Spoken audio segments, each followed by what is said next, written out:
factor. It's not just about the legs. So they've already covered, what, 235, 36 kilometres just to get to this point, for goodness sake, with still 60 Ks to go. The stress, it's not just a physical one, it's a mental one, isn't it, at moments like this? Yeah, it is. I mean, it's been a long day. They've been out there. And probably a fractious night as well, knowing that this is coming. I don't know necessarily about that, you know. I think these guys are so used to racing and doing this level of bike race that they wouldn't lose any sleep over it, let's say. But yeah, at the same time, you know, of course, there will be some pre-race nerves about. There's no question about that. Crossing over the Ponte Emidio Viveri, I beg your pardon, who was a partisan. Yes, back in the day, led a rebellion against the Germans, and presumably indeed part of the Italian army early on as well, but was clearly dedicated to freedom, and we salute him. 60.8 kilometres to go then, and the gap is still a handsome one at 4:48. The front group has indeed ceded one of their number. They're down to 8 now. But looking at the full reach across the road here, it's a good job it's a wide highway. Just about everyone has got some cards to play here. Meanwhile, back at the car, here is Perron, who dropped back and has now dropped out of the peloton as well. He's done his day. How many watts would he have kept had he not mispinned his number? In fact, they're both gone. Pondering our breakaway, it's now seeded down to 7 riders. Andrea Perron and David Lozano, both from Team Novo Nordisk, have gone back to the cars and indeed back to the pack. Beautiful roads here, but, well, depending on how you're riding them, they can prove to be very, very uncomfortable. Had crashes in the women's race. Thankfully, Deborah Silvestria is okay. Still waiting for a condition check on Michael Kwiatkowski, who essentially just tangled with an unguarded road sign. It was on slightly elevated paving, so I think that's possibly why it wasn't shrouded or warned against. But the peloton is extremely wide and is sweating onto pavements, which we've just seen the difficulty of that. Only after a touch of wheels, which expanded that particular section of the peloton, and indeed threw Kwiatkowski towards one of the standing poles there. Really, really not a nice thing to witness. Sub 60 Ks to go, 4 minutes and 37. Our breakaway has lost a couple of pistons here, Magnus. They're down to 7. Yeah, they are. But as to be expected, that you start sort of shedding a few riders later on. Ben Turner getting back up towards the peloton again here now. So it looks to be reasonably okay after that nasty crash. Ben Turner, just on the blower, carrying a few bumps and bruises himself. I would have said on another day, maybe without this incident, he would have been a factor for them. Did a great job in Valenciana, of course, as well. Good opening to the season. Brian Coquard now centre of your screen, as you can see. So some of the fast men with a little bit of mountain goat about them, just waiting to come to the Tre Capi, and we'll be there fairly soon, Magnus. We will be there very soon. It's only a matter of kilometers now until we are there, but let's see how the final run-in towards this goes. Yeah, I've got a feeling it might get a little bit lively here. Whether it holds on now to the Chipper, so I think it's going to... There are some teams that have to find a way of unpicking this conundrum of how to succeed with the likes of Pogacar, with Mathieu van der Poel, with Wout van Aert, with Pipo Garner, if indeed he survived it okay.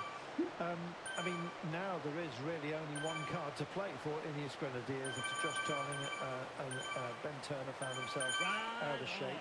And it's declared as Connor Swift. I thought it was Josh Tarling, but anyway, we'll still wait to find out. I think it was Tarling, Turner and Kwiatkowski, but nonetheless, waiting for confirmation of that. Safest place to be is up front, and if you've got a luxury limousine of a team that could guide you there, then Tadej Pogacar, as you can see, the world champion, is just driving into that. Mads Pedersen is here. Magnus, you think that he wouldn't have taken the start of this race if he didn't have something to offer? No, definitely not. I don't think it's certainly not a day that you go take on as a training experience. You know, and I think certainly with Mads as well, he will be ready to a certain level. Whether he's completely ready to play a big part in the final or not is, you know, we'll have to wait and see. But I really don't see that he would line up unless they're short in numbers because of, you know, injuries and illnesses, etc. within the team. At which point, yeah, maybe he is the best option. But yeah, again, I still struggle to see Mads Pedersen on the start line without knowing that he's got some legs to play with. Here's a memorial chapel, the Capoletta, for the Fallen at Sea. Don't know what that means, but anyway. Or maybe the Fallen at Sea. Maybe I just... Yes, of course, that's what it meant. That would be the more English pronunciation. Yes, I think taken by the sea, I'd have then got it. I mean, yes, anyways, bless them. And their souls. Look at the wind being described by the flags here, Magnus. It has picked up. Yeah, round about sort of 15, 16 kilometers an hour currently is what's been indicated on various weather apps. Interesting then, because that is going to be a headwind. It's coming in from the southwest. And as a result, the gaps between the Capi and the Cipressa, and also the base of the descent after the Cipressa leading into the Poggio, will become a little bit more arduous. And look at this, suddenly sparking up, and Q365, and Tom Pidcock says, you know what, these are the Capi, and well, maybe we'll be saying chapeau at the end of the day. I would absolutely love it. Gets himself back into a decent position. John Davenport instinctively as well brings up Team Picnic Post NL already in the vanguard of UE Team Emirates. This is because we're about to make the turn onto the first of the three Capi. Magnus, it's busy. Well, it's starting to get busy now. The descents of all these little climbs that we have to deal with, you have to treat them with respect. The peloton gets strung out. You have potential little issues, small crashes, and so on happening. So the closer you are to the front, the better it is. But obviously, everyone kind of wants to be up there. So with that, it just adds to that stress element.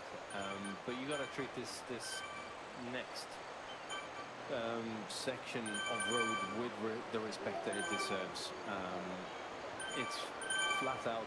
It feels like you're going at 100 miles an hour because of you know, all the towns that you're going through with the parked cars, the traffic islands, just the general road furniture, everything that's happening here. It feels like you're traveling so quickly, and obviously you are.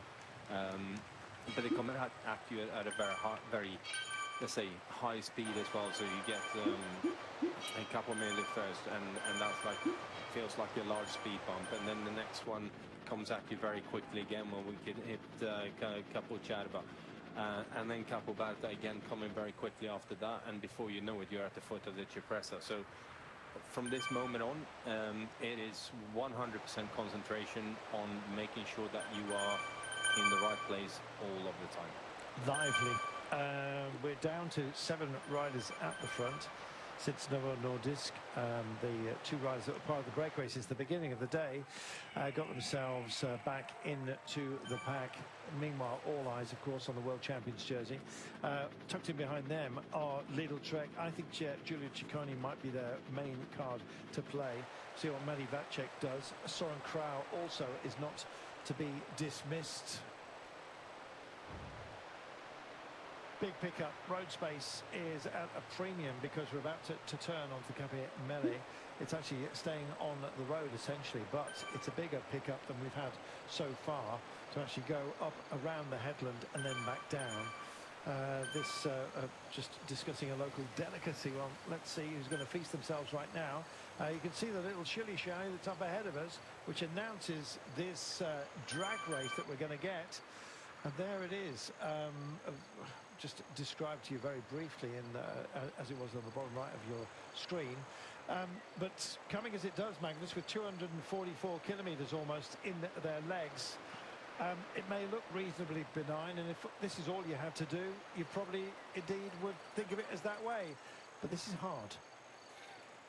Because of the speed that you're traveling at, yeah, and because of the number of kilometers that you already have in your legs, and this is a moment where you got what, 240 kilometers more or less in your legs. We're starting to head in towards the territory that we don't do that often in racing, and yeah, it's moments where the lights can just go out all of a sudden. Yeah, it's the land of inexperience, isn't it, when you get to this point. And I think even when you see the numbers, girding your loins in order to get to this point is a very difficult thing indeed. You know, keeping something back to spend now, it's all very well thinking it, but at the end of, what, 200, just coming up to 245 kilometres complete, goodness me, there's going to be an awful lot that just starts to fade. And indeed, I think we're possibly seeing that now. Look at Maestri just drifting over the side of the road, doesn't want the gel, but does want the bottle, gets it. That's what we're dealing with, maximum of 7%.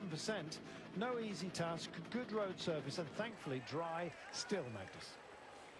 Yeah, and it's, from what I understand, it's supposed to stay dry. It's just somewhat overcast towards the finish here now, which is, if fingers crossed it does stay dry, then we'll be okay. I don't want to see a wet descent. No, that's not what we want. In fact, it's where I'll ask Brian when he comes back in where it was that Churlick came unstuck. Was it off Cipressa? It was off the Poggio, I think, very late on. We'll get confirmation of that when Brian comes back in. And I don't have to rely on lip reading. 4 minutes and 8. Magnus, this breakaway, they honoured the race, but it was almost a thankless task for them to be up there. 4 minutes, though, is a handsome gap with 52 to go, but it's not sustainable, I'm afraid, with the sort of firepower that's behind this group. No, I don't think so. No, it was interesting to see that Silvandilia was keeping the time gap as tight as it did, you know, on the run towards the Turquino, and then after Turquino they let the gap go out to a far bigger number again. But as you can see, it's ticking down constantly, and certainly on these climbs here now, that time gap will shrink again. A nice bit of tile work, I'll give you that. It's the into Leguelia is where we are right now. You know, there's a famous wall here, Magnus, that film stars, Sophia Loren and the like, have signed their name upon. Don't go and add your name to it. I know you're famous, Magnus, but it's not for you, all right? Okay. Sophia Loren, Cary Grant. All right, sign it. Here we go then. 51 point. Don't, kids. That's not what I'm saying. Apparently they signed it and then they sculpted it out and then they set it in ceramics. So even if you do sign it, Sophia's always going to be one ahead of you. 51.7 kilometres then from home. It's under 4 minutes now, and the drive is on. Looking a bit lively, I must say. Q365 Pro Cycling. That spurred me on a bit there, Magnus. I would love to see Tom Pidcock. He's going to do something today, but I don't quite know what yet. No, they obviously brought a team that's 100% committed to Tom, and they're doing the job so far. And the difficulty becomes from here now until the bottom of the Cipressa to keep these positions and make sure that they maintain Pidcock's position into the bottom of the Cipressa. And we've seen many a time again teams have taken it up here, riding position on these climbs, and then losing it on the final, let's call it, what is it, 6 kilometers I think it is, from the bottom of the descent of Capoberta to the foot of Cipressa. So yeah, 7k. Alberto Bettiol is clearly in the mood. He and Davide Ballerini, and maybe Evgeny Fedorov as well, can have a little bit of a dig-see for XDS Astana. I note that Bren Van Moor for Pinarello Q365 is part of the crew. He was the man who almost made it home from a breakaway back in the day when Mark Cavendish got his first win in the Tour de France for many a season. I shed salt tears of joy that day, I must admit, but also felt very sorry for Brent Van Moor. bless him, because he was caught very much at the last, but it opened the door for Cav to come back. We've opened the door, the back door. The frittery is only 100 metres away, apparently, from Magnus Backstedt. He'll be back a little bit later on in about 20 k's time, which probably only gives you about 5 minutes, Magnus, at the pace they're going at the moment. I've already had my fritz portion of the day. Do you know what? I'm jealous.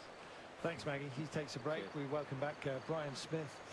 Brian, it's getting skirmishy right now. Battle plan for Ineos Grenadiers. Get in behind Pippo, I imagine. Yeah, you would think that.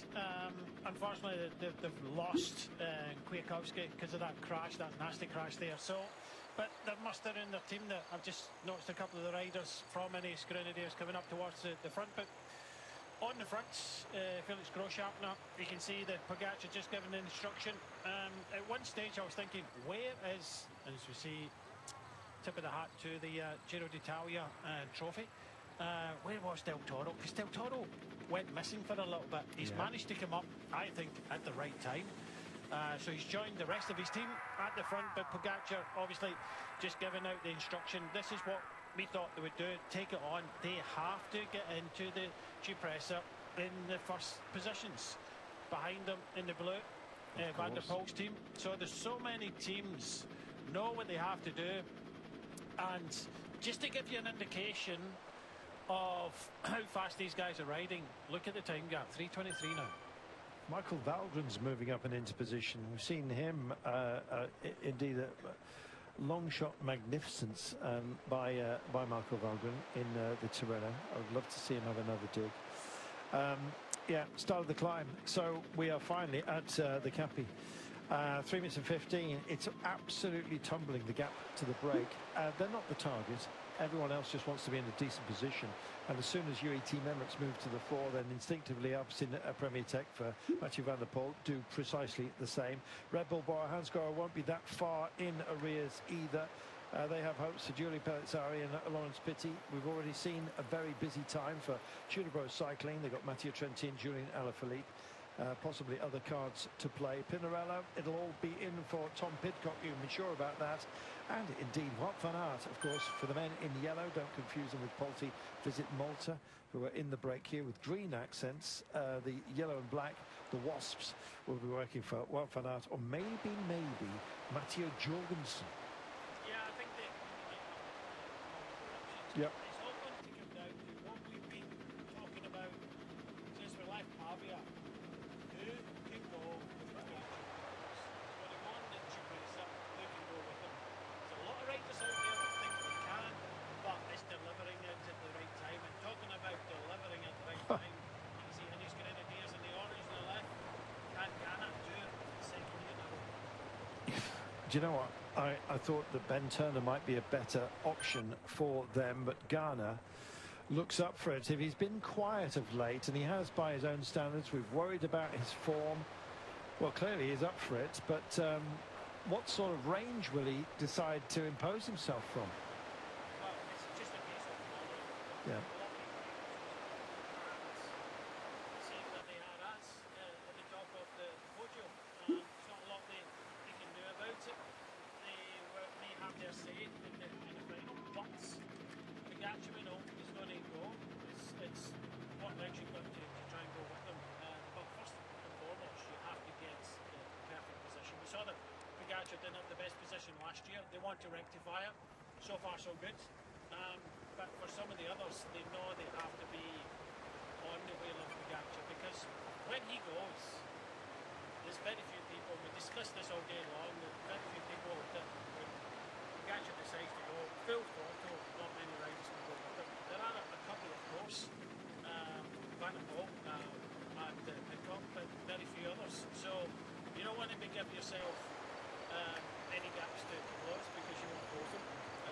But then again, it's how hard it goes, because I think that Del Toro is going to play a major part in the outcome of this race today in the final. And if Pogacar goes alone and he's up against man against Mathieu van der Poel, it could be a same scenario as last year. Could be. Just reboot your mind momentarily. This Giulio Pellizzari that I mentioned is going to be. Well, he's already a superstar. He's been on spectacular form of late. Brian, I don't see why he would ponder even less than top 5. He's capable of getting there, isn't he? He is, but the position he's in at the moment doesn't suggest that he's going to be No. which surprises me. He could play his parts. So not unless he's going to miraculously beam himself to the front of this peloton. You know, he was sitting at the back of the peloton with 46 kilometres to go. Well, Spitzy's got more of a kick in the sprint scenario. I guess that might be a factor. It is Grenadiers moving to shoulder the wall here, and shouldering the now absence of Mikhail Kwiatkowski. Still haven't got a condition check on him. I'm hoping that he is okay, but shinning against a pole that it ain't going to move at that sort of pace, it wasn't a good look. No, not at all. And the rider hit him in his midriff as well. So, yeah, we wish him good luck. But we've kind of touched on it today. You know, when you get these incidents during the race, it's still full focus and trying to get the best outcome. And that's what Ines Grenadiers are doing. Yes, Kwiatkowski would have been a great asset to have, but you have to deal with what you've got. Ooh. There was. No, they didn't, but you could see foot out as well, a few shakes, and a big hole opened up in the middle of the peloton, and in fact a few have just been tailed off. They'll get themselves back in. Still 45 Ks remaining, so still time for the likes of Monsieur Petit, Lawrence Petit and Pellizzari to get themselves back in. What about Lawrence Petit? He's got a proper kick on him, hasn't he, the Kiwi?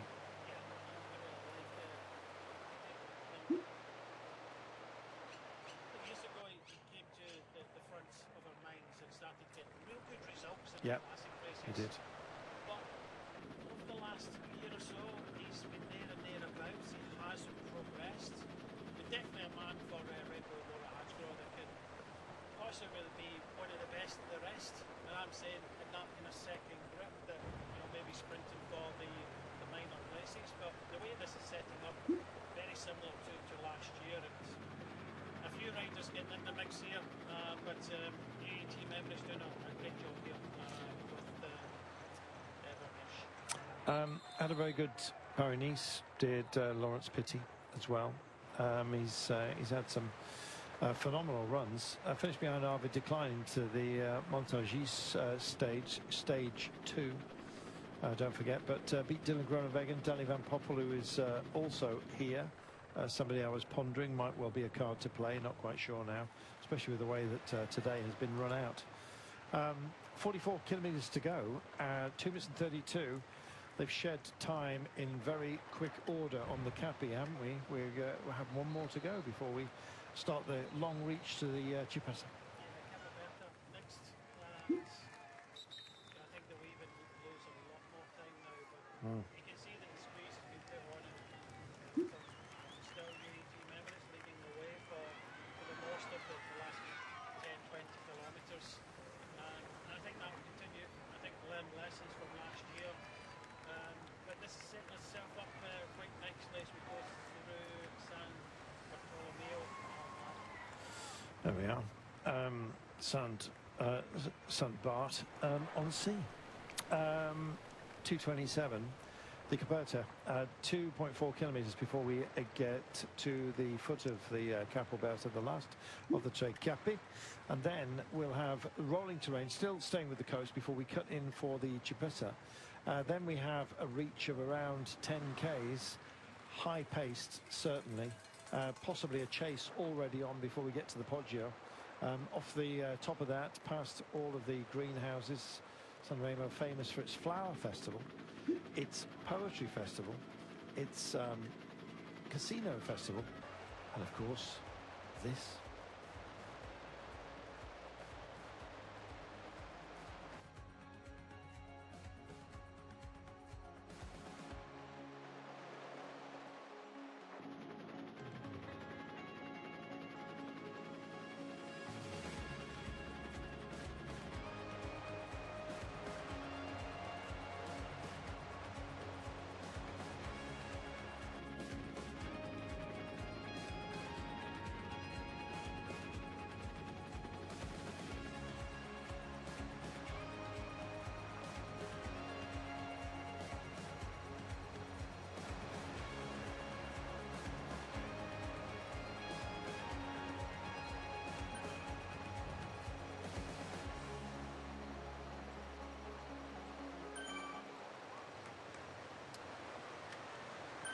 absolutely gorgeous as your postcard. And we congratulate Maciadamo, who is the editor, who turned that into, he did some graphical effects to turn it into an actual postcard. Yeah, it was lovely. He always does a very, very good job. And, you know, talking about this breakaway, originally of 9 riders down to 7, and they've stayed together, which is, you know, strength in numbers. But tumbling down again to almost 2 minutes, 41.8 to go. And these are the danger parts. You can just see that, you know, the spectators, the noise, very little kind of parked cars. We did see parked cars before, but, you know, these kilometres tick by very, very quickly. But there's quite a few pinch points, and, you know, the size of the peloton, they've all been told the same thing: get to the front, and, you know, that can cause its incidents, as we've already seen. Yeah, exactly. So let's hope the last time we were squeezed like this, notably in his Grenadiers, on the lucky side of the road now, perhaps. They've gone on the right as opposed to the Sinistre. Just looking down, actually, and again we're still boxing and bunching here. It's not nice. You can get a knockout blow at any moment with 41.1 kilometres to go, spearing up through the centre here. Tudor have got some big ambitions today. Arthur Kluckers, the Luxembourger, who's a decent time trialist as well, Luxembourg champion, just getting himself into position. Shall we have a go? Next, last of the Cappy. Yep, the last of the 3 riders, last of the 3 Cappies coming up now. But yeah, on the wheel of Kluckers, the Luxembourg champion, was Alaphilippe, and, you know, hoping, you know, in his heyday he was one of the best at you know, these short, sharp climbs, but probably not anymore, and I don't think we'll see him back at his best. But, you know, he'll give it a good go today. But this is a difficult little climb, 2 kilometres, 6.3 this one, 9% maximum. So of the 3, this is probably the hardest. Okay, get yourselves ready. We're about to launch with 40 to go. There's another Cappy here. Still hasn't taken the bait for the time being, Tadej Pogačar. Like to come on the Cipressa, but I think more than that, it's possibly going to come just after Cabo Verde in the approach, that long sort of 8-9 kilometre approach to the Cipressa. I don't think he'll wait until he actually gets to the foot of it. I don't think he'll have too much to say about it, purely because the speed will be too high. So I think, first and foremost, UE Team Emirates, it will all be about positioning at the bottom of the Cipressa. Which nutter brings the powder see this flare? every year. I know. They should be arrested, quite frankly. There's some very deep-breathing athletes there. Powder flares are designed to sit upon the water in distress. And all they're doing is giving distress to the riders. Have to breathe that thing in. Anyway, Macialusi, it is. That is off the back. Tarozzi is going to join him as well. Mario Tarozzi, on his day, back in the day, there he is, just up ahead of this man, which is Manuel Moro. Again, somebody else who, as we're used to seeing in a breakaway. Tarozzi, almost a breakaway specialist, isn't he, Magnus? As soon as you drop a 9% gradient in a long day like this with 40 kilometres to go, this is what happens.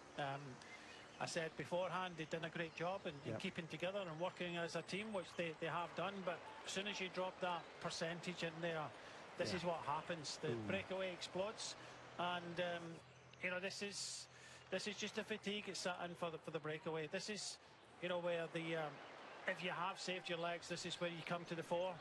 And you can clearly see that there's a lot of riders that have got themselves into a very good position, but there's a lot of riders out of position. There are, and desperately trying to get back in, as hence the oohs and ahs. Pogačar still staying really nice and safe within the vanguard, and Mathieu van der Poel is absolutely on his shoulder almost, not too far divorced. They're regretting doing that now. They've just filled the sandwich bar with smoke. Yeah, don't do it. 7% is what they're dealing with, and still skipping up it, as you can see. Meanwhile, getting the drivetrain sorted, and Pippo Ganna is being guided in here, or protected. He's got a wheel guard as well. As you can see, almost a guard of honour.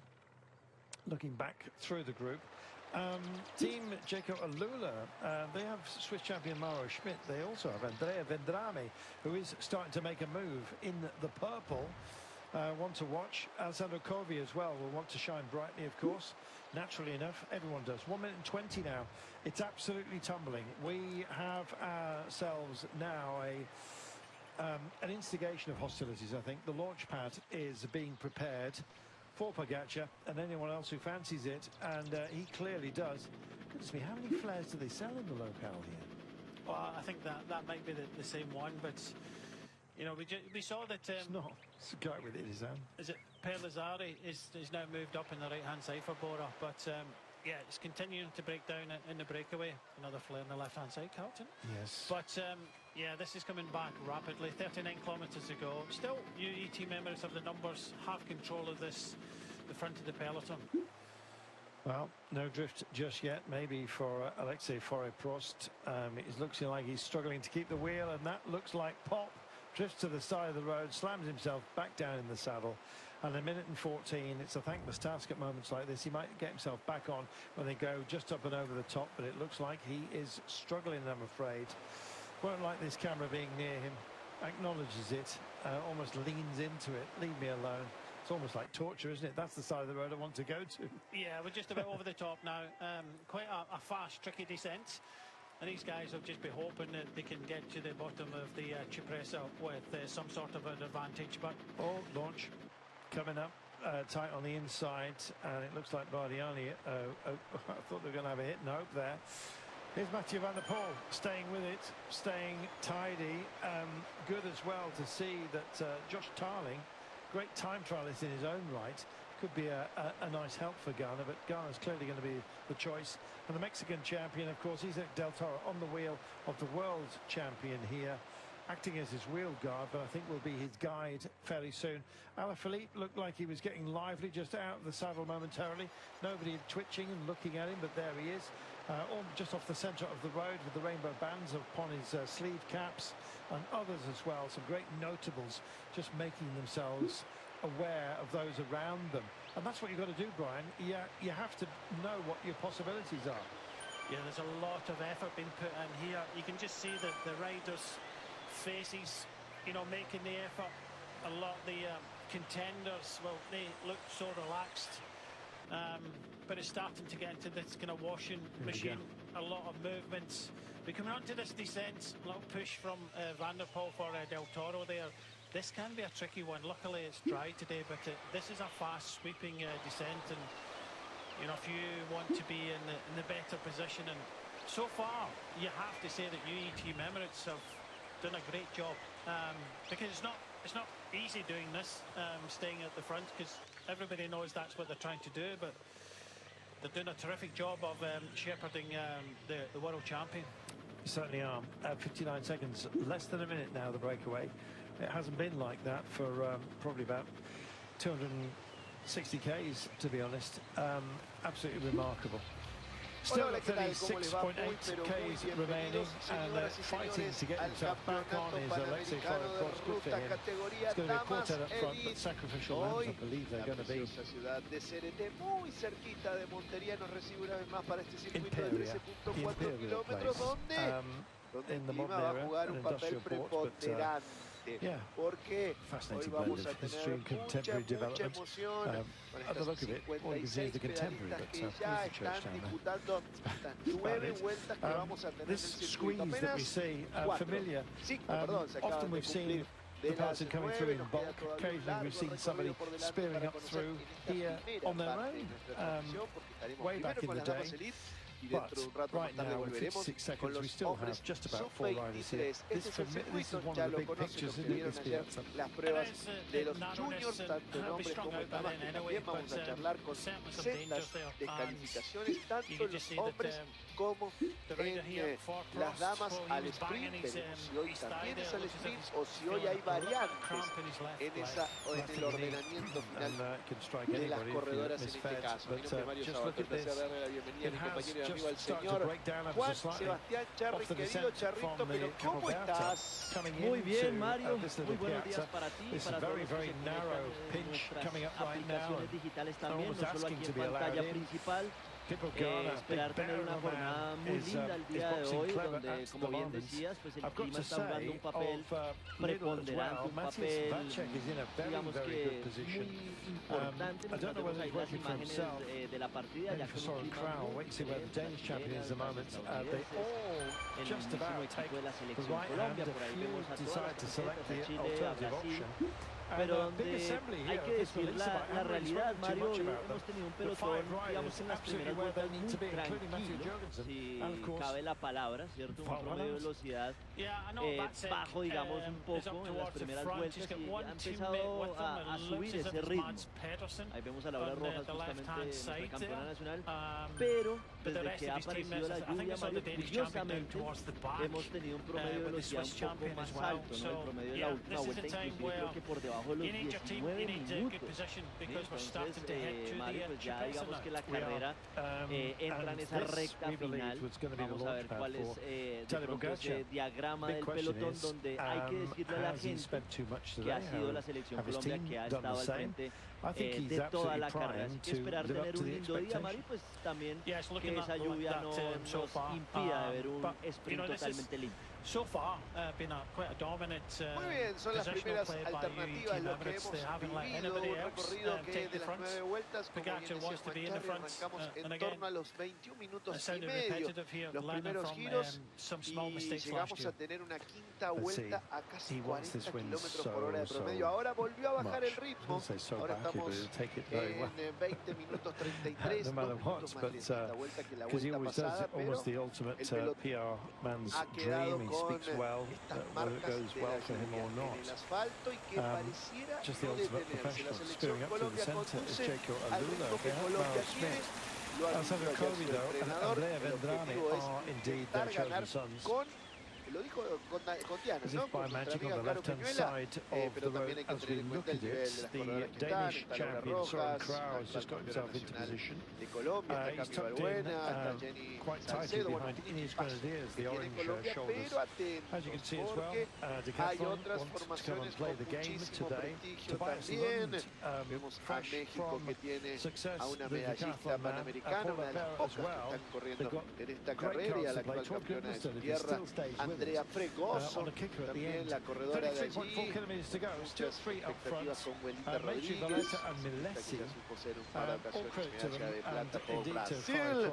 También Chile, que viene con Cata Soto, que siempre se mete al podio en los Panamericanos de ruta, siempre Catalina Soto está ahí adelante. También está con la eterna Paola Muñoz, supo ser campeona de esta competencia. En fin, Argentina, que trae ni más ni menos que a Juli Benedetti, que se las trae, que viene de ganar los Juegos Panamericanos Juniors y que ha llamado la atención del mundo entero, con Delphi de Vela también, que ha sido medalla de bronce en esos Panamericanos, y que es una ciclista joven, la actual campeona nacional argentina, Jennifer Francone. Hay mucho nivel, acá vemos Venezuela, por ejemplo, con la eterna y siempre consagrada Miguel Chacón. La verdad que hay un nivel muy alto, Charro, y todavía no nombré imposing facade here and frescoes, olímpica de ruta Kristen Faulkner. masterpiece. Imagínate lo que estamos viviendo. Creo que esta élite femenina definitivamente tiene un altísimo nivel. Te cansaste de decir ciclistas, y justamente pues, Faulkner y Emily, que también es una punta de velocidad interesante, ¿no? Cuando estaba escuchando, ¿no? Pues estos nombres de tanto prestigio, Mario, pues digamos que uno empieza a jugar esas cartas, ¿no? Porque ayer veíamos que los equipos, y se va a repetir de aquí hasta el domingo, ¿no? De aquí hasta mañana, los equipos con mayor cantidad de corredoras y corredores pues van a tener cierta responsabilidad, pero todos digamos que creemos que ese control de esos equipos es para obviamente tener la posibilidad del sprint. Por el caso de Estados Unidos, que acabas de nombrar, yo no sé de qué manera me la jugaría, pero realmente yo soñaría de pronto tener un movimiento de Kristen, ¿no? Que obviamente el motor que Absolutely tiene far te from ideal. permite Now he's got to get into that jugártela back al end, sprint, clear the pero mind, but it yo me happened la way jugaría de towards the lejos, front. Mario. Me Waiting la up for jugaría de him, lejos, a ver quién me just sale con about el paso que everybody. Del mostré en la Toro, Cron, I think, con el paso que yo just mostré en la kept it Cron, te sensible digo and que kept up front. They'll salgo y quién me reassemble right persigue. now. Obviamente No, los there's equipos a lot todavía of están teams muy here. The only numerosos, pero hoy va a advantage is estar there's a lot of muy teams lindo been de affected. pronto ver que Pogacar, justamente Estados Jorgensen, Unidos, al no tener un Pelizzari, equipo Van de Aert, 6 corredoras Affini, como los that's otros a favoritos, lot of ¿por qué talent no moverse right de there. atrás? Puede ser un tiro en el pie, ¿no? Pero lo estoy diciendo, Mario, como por alguna alternativa que veamos diferente el día de hoy, porque hasta el momento, como bien has dicho y como bien he podido reseñar, Mario, estamos viajando al paso de la selección Colombia. Pero no tenga duda, Charro, que lo van a intentar. Las dos corredoras que vienen de brillar en la prueba de contrarreloj individual, allí las estamos viendo justamente en pantalla, la de adelante es Kristen Fogler, la actual campeona olímpica ganadora. Después le voy a dar todo el tutorial porque vamos a estar 1 hora y cuarto diciendo solo lo que ella ha conseguido y ya están en vanguardia. Lo propio para Emily Henry, la corredora que ha brillado también en el Panamericano y que lo ha hecho también a nivel internacional con sus actuaciones. Allí ya se ponen a la par y hay que estar adelante y hay que estar muy atentos con mucho cuidado porque el asfalto está cada vez más mojado, así que vamos a estar muy pendientes. Vamos a la meta, aquí está nuestro compañero Camilo Uribe. Adelante, Camilo. This opens up the possibilities to so many, and they're not going to spare the horses. They're racing to get onto the Chipasa. This was supposed to be the place where Tadej Pogacar was going to very much get involved. He's back in though. He's not going to get back on before, I don't think, before the Chipasa, because you've got, this is the front of the peloton, there's another small group just behind, and then behind them you've got the third group, which is Pogacar's group. Look at the effort that these guys are putting in, right? He's had 2 teammates, Pogacar, to try and get him back. They'll possibly almost get back before the Cipressa, but he's going to start at the back. Almost in the cars, just at the back of the cars that indeed are tracing the front group. And here is Pogacar right now, sitting alongside Owen Dool. Some big names here, I've got to say. Some got up and got away and back in rather smartish. Others still smarting. That's Matthew Jorgensen. Doesn't look happy. He's going to get himself a bike change. That's a wise thing to do. Not panic. Corriendo acá en esta edición 32 de la categoría élite en damas. Nos contaba varias cosas chéveres e interesantes acerca de la selección chilena. Recordemos que esta corredora, el último título panamericano que obtuvo fue en 2021, pasó en segundo puesto por detrás de Lina Marcela Hernández, pero Lina en ese momento era corredora sub-23, así que por pasar Paula Muñoz segundo, corredora élite, le dieron el segundo campeonato panamericano en su carrera, compañeros. Cualquier novedad, acá estaremos muy atentos en este punto que de a poco se van acercando los aficionados para acompañar a los colombianos y a todos los corredores de los demás países. Muchísimas gracias, nuestro compañero. Allí está la vuelta, como les decía, la más rápida ha sido por el momento la vuelta número 5. Este trazado todavía no hay intensidad, quedan apenas 35 kilómetros nada más para culminar este recorrido muy intenso en un día muy pero muy especial. Tadej Pogacar, this is a disaster because even though he's got teammates doing everything they can to bring him in, I think it will be almost impossible to make it back into the peloton again before gran abrazo para they todos los start que nos están acompañando. Carla the Agostina Paredes, vamos Argentina bancando a Maribel is the man Aguirre that's going to do the pacing. Decent time trialist as well, but he's going to get through. Here is Biniam Girmay, just seated in front of him, a whole raft of riders, but the most notable, of course, is Tadej Pogacar himself. And look at the marks from the road rash that he's got. Some scuffs and indeed dirt upon the rainbow jerseys here. It's not shining brightly at the moment. It might still. Rompe la carrera, allí la veo a Jennifer Francona, 36 la actual seconds back campeona to the group with argentina de Tadej ruta, que Pogacar. The saltó group desde el with pelotón. Wout van Aert is at 57 seconds. Datos. They've got a lot of work Arrancó to la do. 28 campeona Ks argentina de remaining. ruta y se The quiere peloton, ir. the main body of it, seated now 13 seconds behind the front group. So 20 seconds the margin for Pogacar to get back in, and indeed 40 seconds for the Van Aert group. In fact, looking at Van Aert, pero así de frente y tan lejos, Look at the move that Mathieu van der Poel has just done. Sí, vamos a ver quién fue la que salió. Al From the back, parecer he puede used all his ser teammates to get back in again, and then Cami he's just Valbuena. taken Lo up voy the a ver la position, cara aquí worked himself, and después, is pero now mira que la vuelve freelancing a his way cerrar up towards the atrás. front. Has to do it. México, Look at Tom aparece Pidcock. Estados He's Unidos got to también. believe Van a that his empezar estos chances have just movimientos. been Lo que magnified propone here by Francone a mí me gusta. Realmente, digamos que la carrera, por la situación que estábamos relatando y el promedio de velocidad estaba un poquito de esa manera como muy tensa, ¿no? Porque muchos decían, no, es que el promedio es muy bajo, sí, pero hay mucha tensión. Aquí se está jugando mucho prestigio, ¿no? Y al final de cuentas Colombia tiene que mantener esa calma porque son locales, ¿no? Ya después el resto de equipos van a jugar sus cartas, pero está clarísimo, Mario, que lo que propone Argentina, yo creo que lo vamos a ver un poco de México más adelante. Soto y Villalón, pues por parte de Chile, yo creo que sí, lo más inteligente que pueden hacer es esperar ese sprint, porque bien decían, ¿no? Que es que pues, han estado en el podio ya pues, en reiteradas ocasiones, inclusive pues, con Catalina Soto. Entonces, entiendo que Argentina pues tiene corredores muy veloces, pero pueden jugar sus cartas, Mario. En el papel no aparecen como las más rápidas, pero ojo con Argentina porque se las trae también. Entonces va a estar bueno estos últimos 30 kilómetros de carrera, van a estar muy emocionantes. Así que esperar un poco más, Mario, pero Colombia tiene un equipazo también para controlar la situación. ¿Y qué momento de Mariano Acosta para bajar a buscar hidratación? La Argentina que los Panamericanos de Well, as you can see, not having gone back as he's at Del Toro, would he be your default choice as a DS now, Brian? Claro, te cuesta y Well, mucho. no, Fíjate I cómo would van still allá stick adelante with a los piques. Pogacar.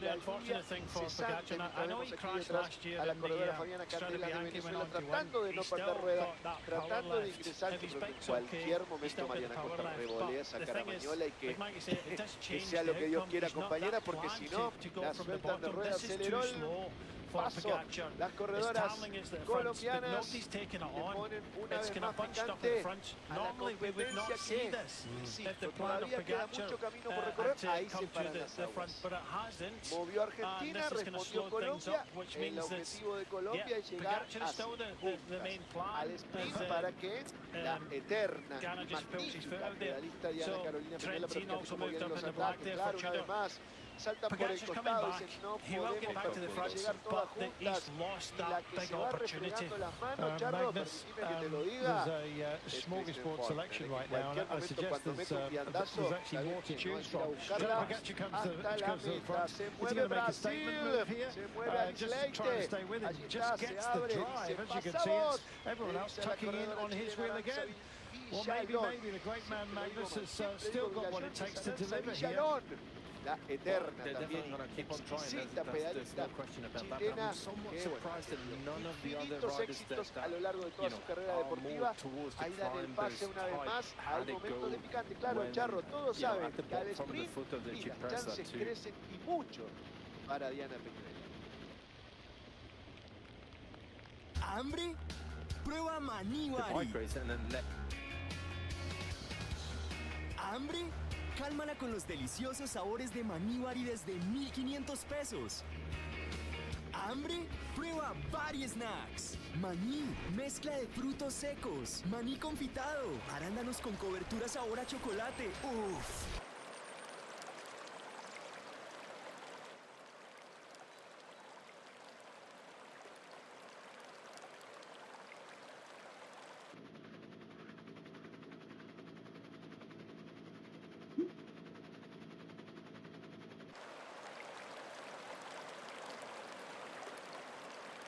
A big figure, very much a counterbalance, you might say, to Tom Pidcock, who's on his shoulder. Also tucked in here is Mathieu van der Poel. And I've got to say as well, Mads Pedersen is looking lively. It's being guided at the moment by Giulio Ciccone, trying to keep the powder dry for Mads Pedersen. And still they grind on. It's almost as you were, Magnus. It's a good place for Tadej Pogacar to be at the moment. What resources he got left after that incident, mechanical or indeed physical, we're about to find out. Well, I think the key move here now was Del Toro moving around Tadej Pogacar. You saw straight away, as soon as that happened, Ghana, Pidcock, Van der Poel, they all moved around as well and found themselves, put themselves in a position where they want to be, because they know that the attack will come soon and they will use Del Toro The question is now how they use the tactic. Will they use Del Toro to try and go up the road? And this is where Narvaez had to put in the move last year to set up Tadej Pogačar. Looming large, Mathieu van der Poel looks more comfortable than just about anybody around here. It's time, and he does it. Del Toro picks it up, and indeed, this is at the behest, don't forget, of Tadej Pogačar. Don't let greatest form of defence, you might say, his attack, and he goes, and of course it's Pidcock that stays with him. There, of course, is Garner as well. Van der Poel is here. We've got Ciccone and Mads Pedersen likewise, but what a foil we've got here. Isaac Del Toro, Brian, he's actually setting the pace here, and this is being demanded by Tadej Pogačar. Yeah, they've all been buying tickets. They've all been buying tickets for the wheel of Pogačar. So far, Pidcock is there, but there he goes. Pogačar straight onto it. Pidcock goes with him. Mathieu van der Poel. Ghana has a little bit missing.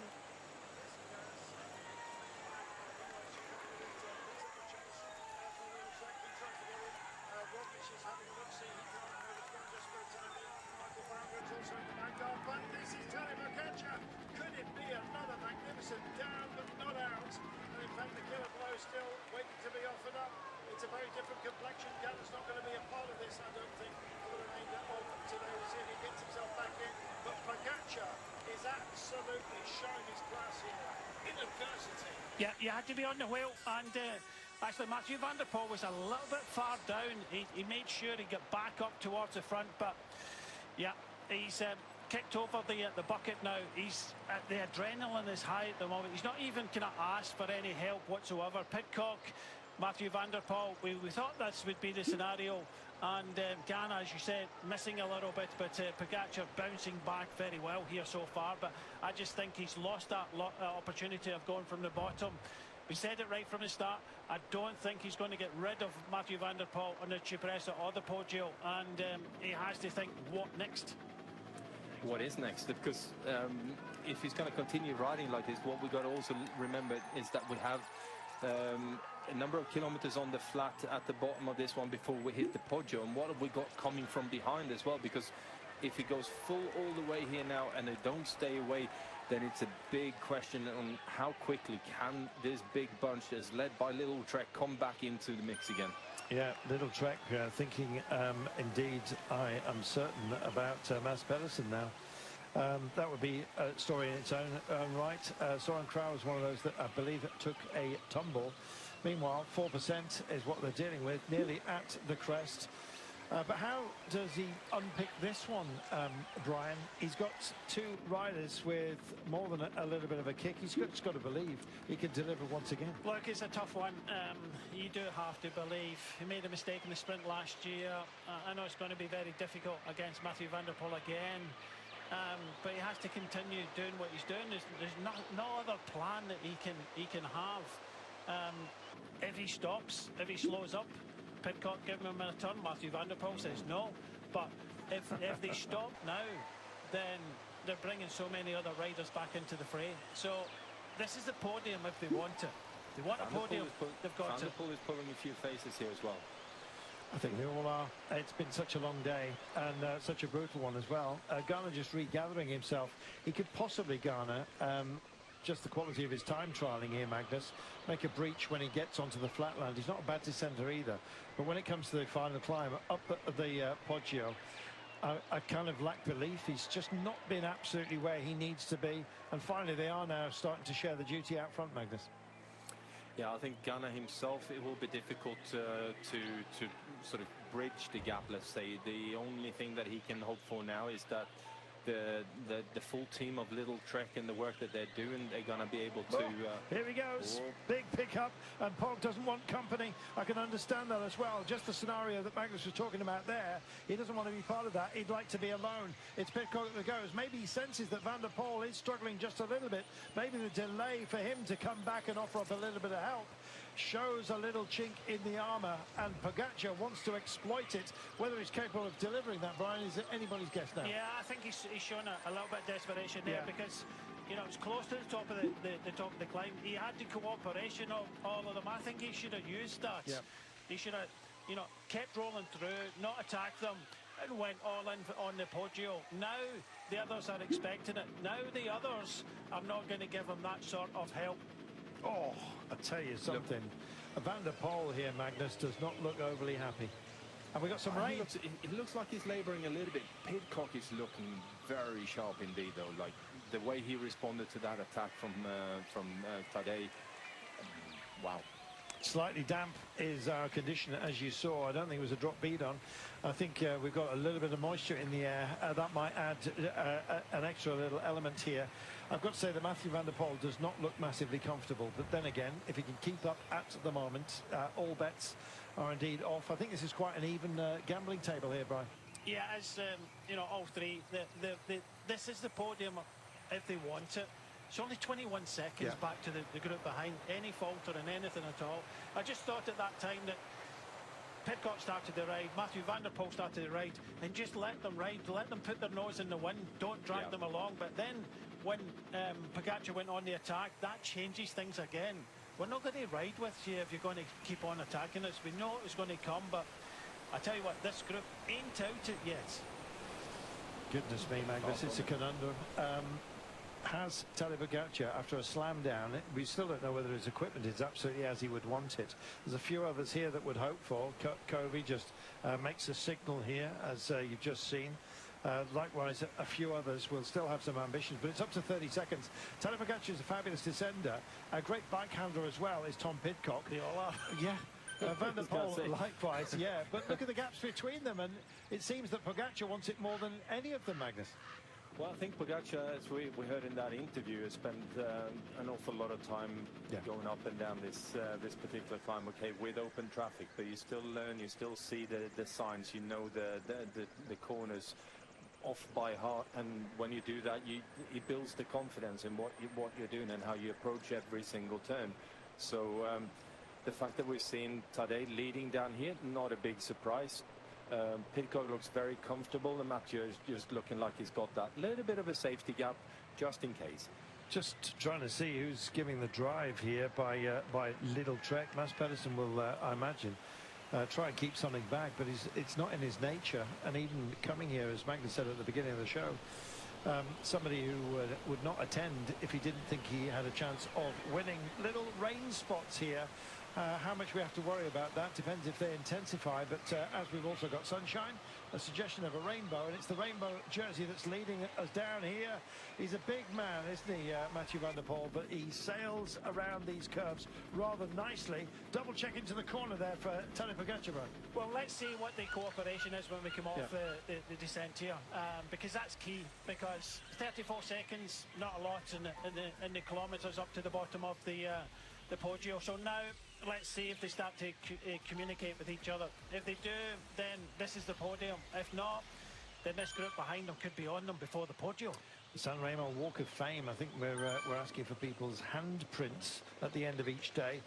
Bloody but unbowed is indeed Tadej Pogačar at the moment, and they are starting to exchange. Maybe they're watching us, Brian, and some of the DSs have said, why don't you work together, fellas? You're guaranteed a podium. It's whether that's good enough for any of them here, Magnus. Well, I think for either of these three, it's the best opportunity for them to win the bike race. So they need to stay clear of the chasing peloton here now, or whatever's left of that peloton is still a reasonably sized group. There will be some fast men in it. So I don't think either of the three of them out front would want to let these guys back into the mix again. Interesting, isn't it? Pedersen's here. Looks like he's isolated. Del Toro likewise. We also got Romain Gregoire. All of these would have had hopes at the beginning of the day. Victor Campenaerts, who has had a quiet day, is now starting to go loud, but none louder than this man. And what a famous win, Brian, this would be if he actually slams it down and goes on to win yet again. It's almost becoming a habit. Yeah, well, he did it in Strade Bianche last year. But just looking at Mathieu van der Poel, he is of the three looking probably the most ragged, I would have to say. But he's been forced into doing a little bit of work. You can just see a little bit kind of blood in his hands there. So he was affected by that crash. We never saw it. Pidcock, like Maggie says, he looks very good. Pogačar still looks strong, but like we said right from the start, can Pogacar get rid of anybody in the Poggio? And the answer was no. I don't think he can. I think we're looking at 3 riders that are going to come into the finish together. If this gets cagey, it's going to be one heck of a finish, because you've got 3 riders in a similar position, but of a very different stock here, I have to say.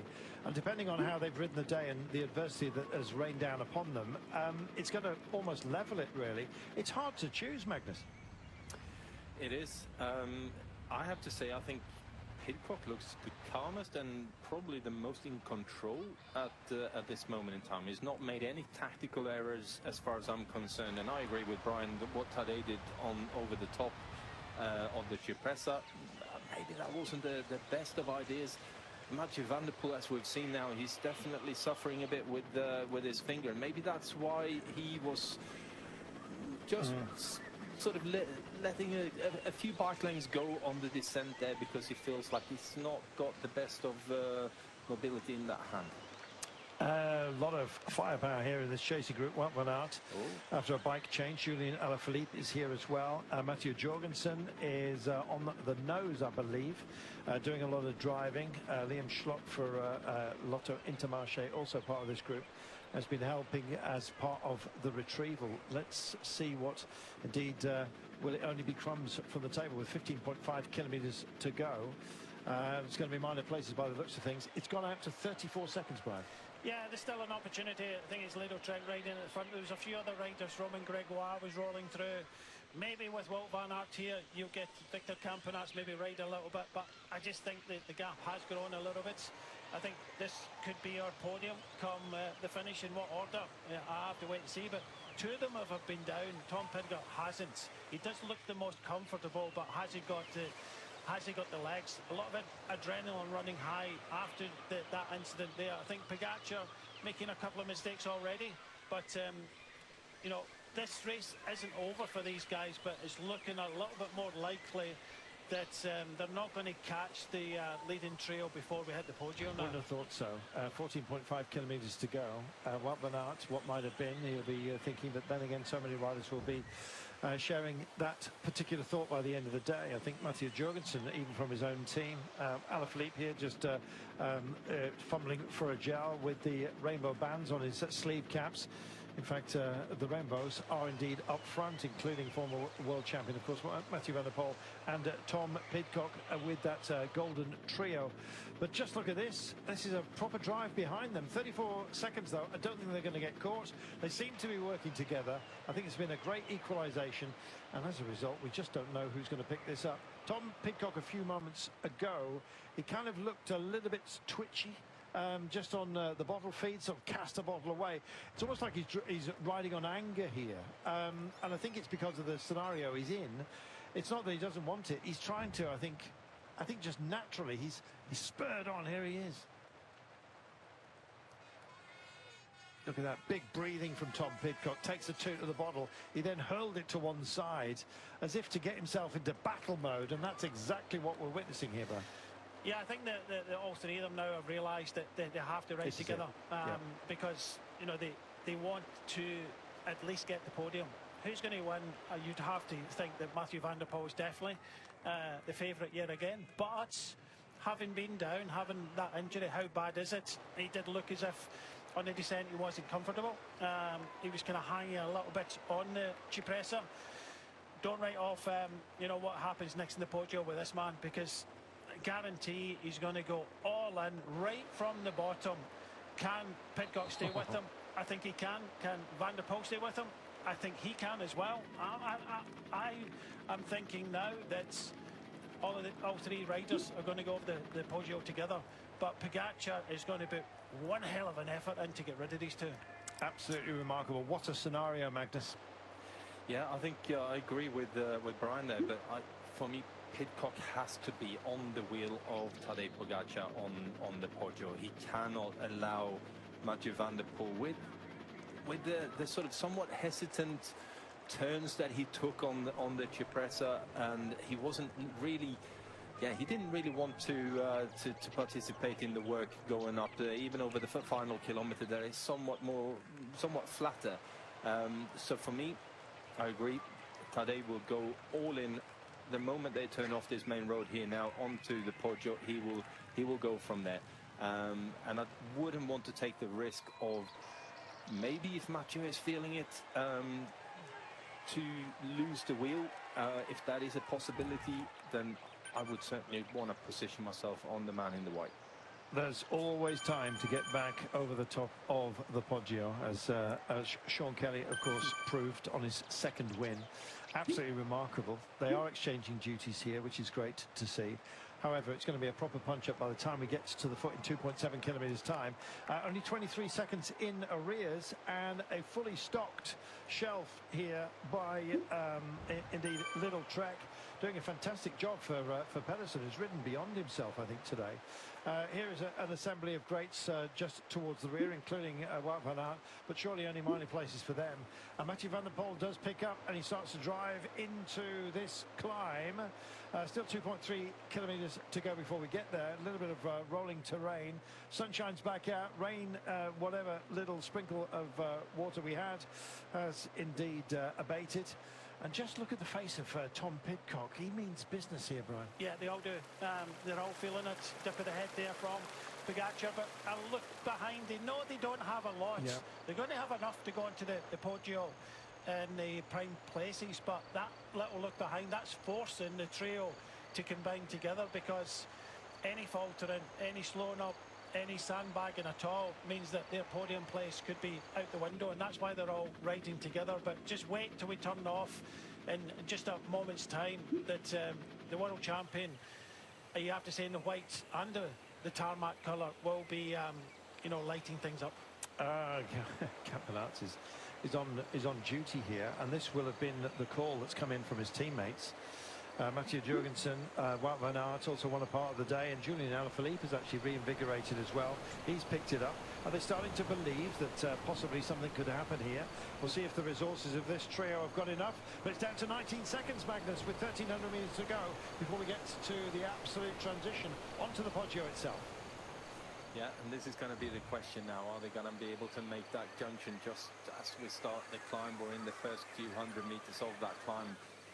Depends on how much Tadej Pogacar has got left, and when he does light it up on the Poggio.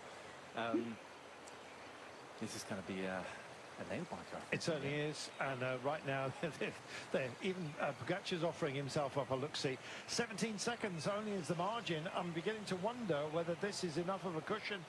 There is a catch zone as well, don't forget, once we come off the descent, and it is still damp, as you can see. There's still raindrops on the camera lens, which might add a little bit of something. Will anyone dial it back on the descent? Let's see. Hope that everyone takes it safely. 600 metres before we get to our famous transition onto the Poggio itself. It's Mathieu van der Poel that's going to do the leading. Meanwhile, further back, Intermarché. Lotto Intermarché want to add a little bit of pace. And also others starting to man the pumps here.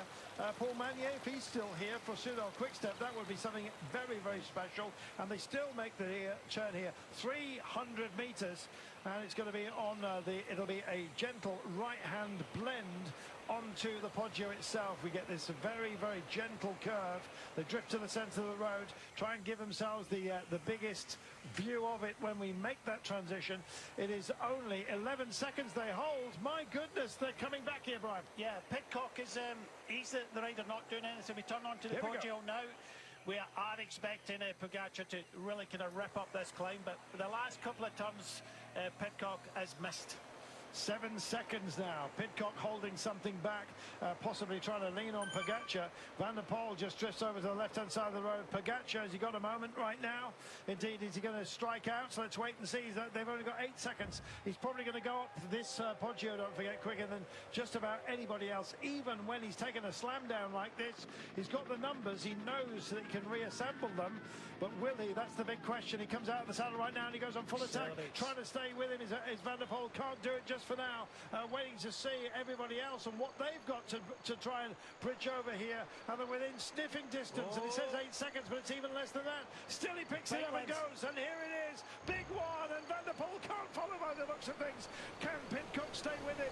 Pidcock does make the bridge. The gap's opened up and Van der Poel's off the back. Tom Pidcock stays with Pogacar. It looks like it's going to be between the pair of them. They've got to keep the herd going here if they want to shake out Van der Poel. And in in so doing, they'll also shake out just about everybody else. Looks like Van der Poel may well get absorbed by the chase here, but 8.4 kilometres until we get home, but 2.9 to the top of the Poggio. Will he have anything when we get to the descent? As it is at the moment, we have two prime actors right now, and Pidcock looks fresh as a daisy, but look at the determination on the visage here of Tadej Pogačar. He wants this, but wanting it and gaining it is very different things. Only 9 seconds. Is that holdable, Brian? It is. One down, one to go, and I think Pidcock is on his limits. He's out the saddle, sitting down, out the saddle, sitting down. This is a huge effort here from Pogačar. We knew he'd go right from the bottom, go 100% maximum. He's done this so many times in training behind the motorbike. When we come round this corner, this hairpin, he's going to accelerate again and try and get rid of Pidcock. Let's see. I don't think Pidcock is on the limit. I think Pidcock is letting Tadej do all of the attacks that he possibly can.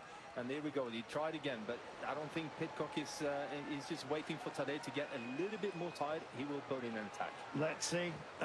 We'll see what happens on the descent as well. It could all come down to bike handling skills, and you drive for the line, and maybe just factor in the injuries that clearly Tadej Pogačar is carrying at the moment. Just clears his nose, and I think almost thumbs his nose at those around him. Meanwhile, look at the big pickup behind. This is not done for this group. There could be a podium up for place, and maybe even a bit more. They're only 20 seconds, but only 8 seconds, crucially, now behind Mathieu van der Poel. Camera will pan, and you'll see where Van der Poel is. Meanwhile, around the switchback just up ahead is Pidcock and Pogačar. And Pogačar goes again. He tries to shake off his man. Here, Pidcock stays with him. Absolutely locked, but is he loaded? Let's wait and see. Oh, a little bit more of a gap here as Tadej Pogačar just tries once more. Drifts over to the side of the road. He's using all the angles right now, but staying with him is Tom Pidcock. He's absolutely right there. Almost crosses the wheel over the pair of them. They are locked together and heading for the crest. So it's going to come down to a descent and a sprint for the line between the pair of them. 12 seconds they have on Van der Poel. Still 21 on the group, which, don't forget, we're down to 9 seconds. Here comes Van der Poel as he comes up to the crest. What a day of racing, Brian. Yeah, and it's not over yet. Still think there's a couple of attacks left in Pogačar. I look around, Pidcock, well, he missed a couple of turns turning onto the group. I still think he was on his limit there to hold on to the wheel of Pogačar. Pogačar just can't get rid of him. He get rid of Mathieu van der Poel, the big favourites. Can he get rid of Pidcock in the time? In the last 1,200 metres, there's still 1 or 2 attacks left. Can Pidcock hang in here? 1,200 metres until we get to the top, Maggie, and Pidcock is absolutely staying where you said he would. But here go is Pogačar once again. He's trying to shake him, but he's not stirred, Pidcock. He's absolutely there. When will indeed he go for a dig? That's going to come late on. It might be cat and mouse between the pair of them. They got 14 seconds now on Van der Poel. 23 on the chasing group. We're not at the top just yet. We're approaching the steepest part, and it's not happening right now. Staying with it, Pidcock. Brave as you like. It's going to come down, by the looks of things, to a sprint between the pair of them, but don't count out anything or anybody. The crowd here going crazy as well as we are as well. 6.2 kilometres from home, 700 metres to the top of this one, and they're still locked together here, Magnus. Now this is the last little bit. Now that it's really quite steep, and then it starts to level out again. So Pidcock has to survive this bit, and Tadej Pogačar has to give it one more go on this little gradient here. Let's see if he gets there. This is Mathieu van der Poel. He's at 18 seconds margin. It says only 2 seconds back to the chasing group. It said only 1 second. I'm not sure the timing's right. There's a motorcycle stuck in the middle between absolutely everybody. Stuck between these two. Not even a cigarette paper, I'm afraid. They are absolutely locked together right now as the Tifosi welcome them to this position. 5.9, 400 metres to the top of the Poggio, and we're nearly there. What can Pogačar offer up to shake off Tom Pidcock? We said the greatest win, in his words, the greatest performance of his career was 3rd place in the Vuelta, because it was so unexpected. Well, right now, this, I think, would top that. It would be absolutely up there for Tom Pidcock if he was to make it. Let us wait and see. Climb is done. They're locked together. There's no way of shaking Tom Pidcock. It's going to be this pair. It's down to the descent, right? Well, Pidcock, well, he said at the start of the day, they have to think of something different. This isn't different. He's managed to stay with Pogačar. Okay, Pogačar was on the deck and Pidcock didn't. Now Mathieu van der Poel looks as if he could be caught in this descent, but I tell you what, it's still so close in the run-in towards the finish, the last 5.3 kilometres. I know a majority is downhill. Pidcock has to ride, and he is doing the right thing now. He missed a few turns, he never did any turn, but this is a big opportunity for one of these riders to win this race today. But Pogačar just could not get rid of Pidcock. He was on a couple of times at his limit on the descents, but he managed to stay over the top, puts himself in with a great chance. But with 16 seconds, they cannot miss a beat.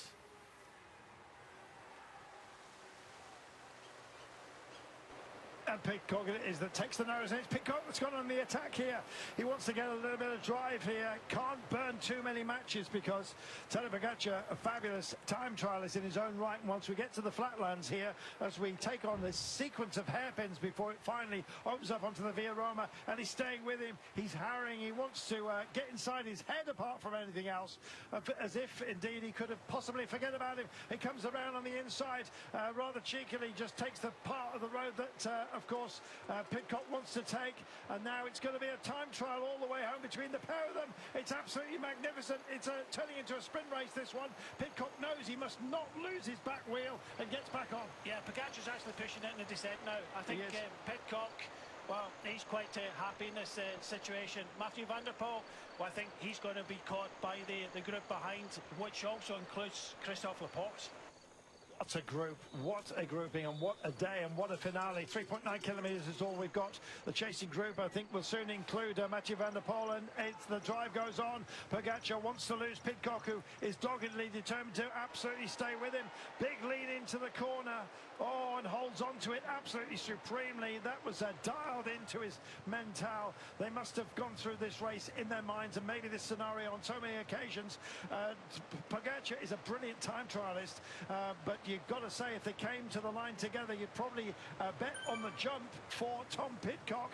It's 50-50 as we go into our finale. 3.4 to go, Magnus. 3.4 to go, but Pidcock, would you be able to drop him on the descent? I don't think so, but they need to, as you say, keep on pushing on, keep on pressing on. If they start to think about, you know, position, what are we going to do for the sprint? We have this run as we getting towards Via Roma that you really need to keep on riding, and especially when you've got a big chasing group with some key sprinters in it, you cannot afford to play around at all at any point. 2.9 kilometres to go. Thank you, Magnus. Magnus will be featuring as part of the post show with Jez Cox in a few moments' time. In 2.8 kilometres thereabouts, they have 23 seconds on the chasing group. How on earth do you deal with somebody like Tadej Pogačar? That's the big question for Tom Pidcock, man. Tom Pidcock could have sat on Pogačar's wheel and went, I tell you what, you're world champion, you want to win this race, possibly a little bit more than me. I want to win this race as well. I'm just going to sit in your wheel. If we get caught, we get caught, and play. Look, you got to prepare to lose to win. But Pidcock is doing the opposite. He's actually riding with Pogačar. It's going to come down to a two-up sprint between these two, and I don't think there's a lot between them. Here we go then. It's mano a mano, and here's already the hoarded section. This is the 2 kilometres to go marker. When does Pidcock take the bait and go for it? At the moment, he just dips his head, almost, I think, possibly feigning a little bit of fatigue. Tell you something, Mads Pedersen is looking like he may well grab himself a podium here. It's going to be a massive sprint behind in order to for that podium place. It's Ciccone that's setting the pace.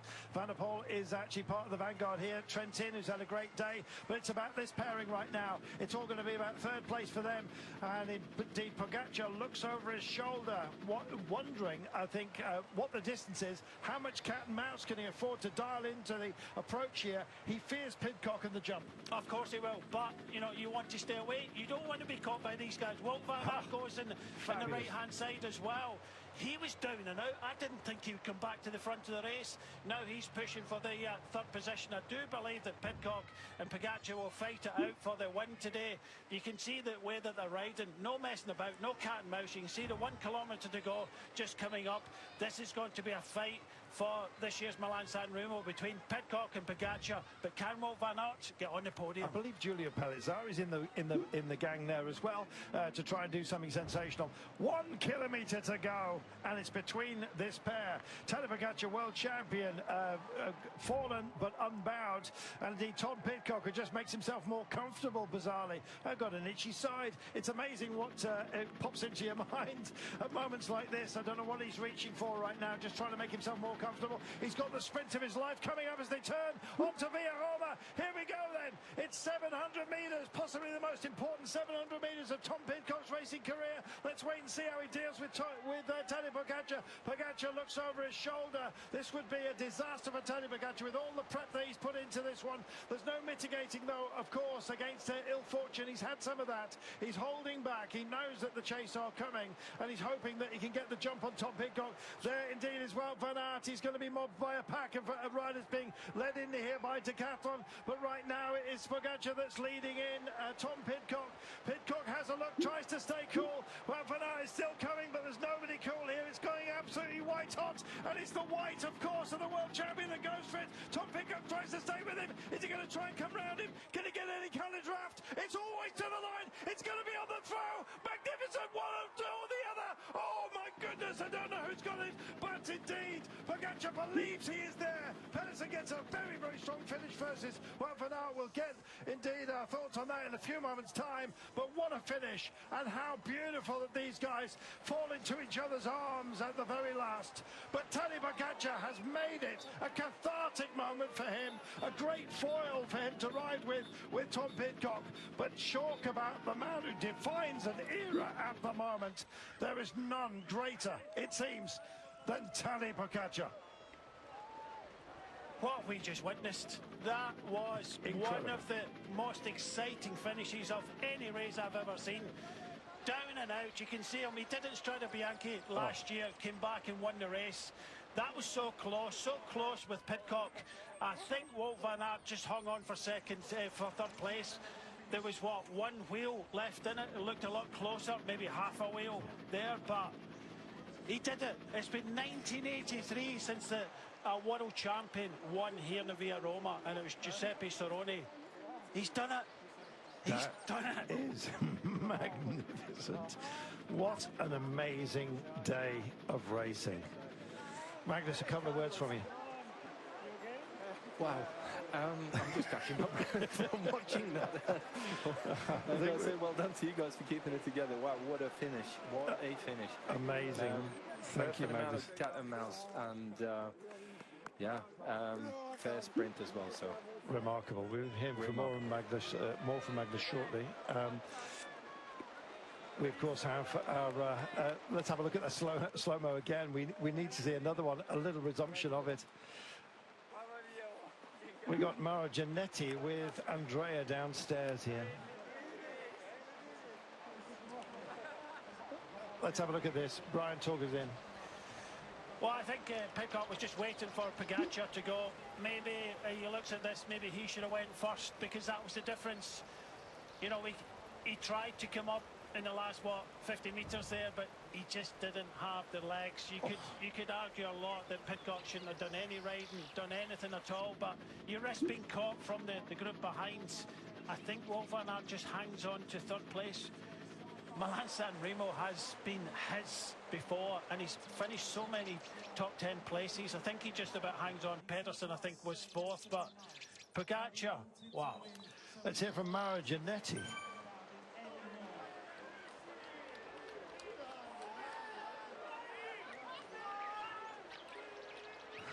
I think that was the instant reaction. Oh, goodness me. Let's hear from Mauro Giannetti. Here he is. Phenomenal. The happiness in Mauro Giannetti's eyes here, Mauro, that they made it despite the crash. What an incredible race, what an incredible moment it's been. You know, it's incredible, so difficult to explain the emotion in this moment. We know, everybody, how much is complicated this race and how much it was complicated today after the crash, and the team did well. And today again, he shows something, heart, motivation, everything is just impressive. Wow. you look moved to tears as well as a manager. It never happens, but today almost. Yeah, you know, I tell this morning, you know, we are waiting this moment 365 days, and finally we get it. It's so big, so nice. Wow, congratulations to all the team, and today impressive. Really, it's difficult to find a good word now. Today said once that winning SanRemo for him was more important than even winning 6 Tour de France. Maybe as a manager you disagree, or do you? But you know, now we get it, the SanRemo, now we go for the Tour.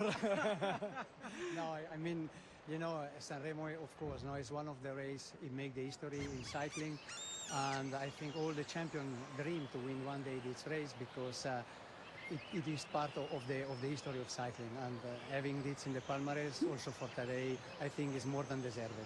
That was Mauro Gianetti. More reaction to come from the ground. Stay with us. Oh, what a fantastic moment. Fantastic live commentary from Carlton Kirby, Brian Smith and Magnus Backstedt as well. Ah, what an incredible 30 kilometres. Tadej Pogačar now has won 4 of the 5 monuments. Dare I say it, and I'm going to be the first to say it, only Paris-Roubaix to go. Will it be this year? But how close was that? And there it is. We see it provisional, but pretty much confirmed. A sliver of a lead by Tadej Pogačar over the British rider Tom Pidcock. And Wout van Aert also involved in the crash, hanging on for 3rd. Mats Pedersen wasn't even supposed to be here, and there he was in 4th. Now, we've just seen it there as well. Corbin Strong taking a brilliant 5th place, the Kiwi. Right up there as one of his best ever results too. Tadej Pogačar walks back along Via Roma in SanRemo, and he's done it. He started the day as someone who hadn't won this race, but yet had the physiological capacity to do exactly that. He ends it as the 9th champion of this race in this very field. He's walking a little bit gingerly. I suspect at some point we'll go back and see what happened in and around the crash as well. But Magnus Backstedt, what an overcoming of things in that race when we bear in mind Wout van Aert taking 3rd as well. Pogačar with his skin suit ripped to shreds.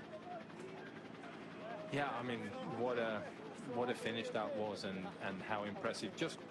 Not just by Tadej, but I got to say from his team as well, to react so quickly, go back and getting back into the bunch, through the whole peloton on the Cipressa, and then setting up that attack to limit it down to the 3, and then from there on, impressive.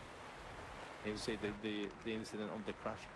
I think Brian in commentary was right. It looks like it's a hook of handlebars or a slip of something. Just a really strange situation. Yeah. There we go. And actually, talking of that crash, we're going to hear now from another former champion, the 2022 winner, Matej Mohoric, who's going to be telling us about exactly that.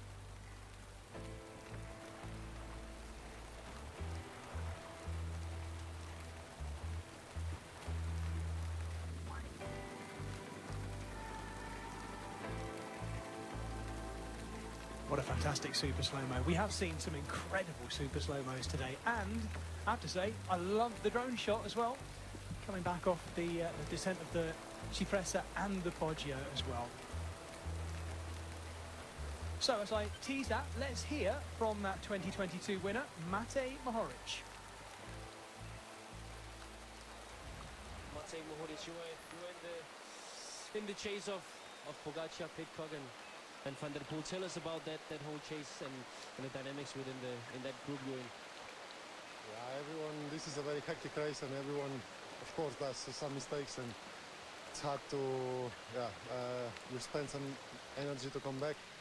Even today did a huge mistake today. He crashed, and he still came back and managed to attack for the win, which is impressive.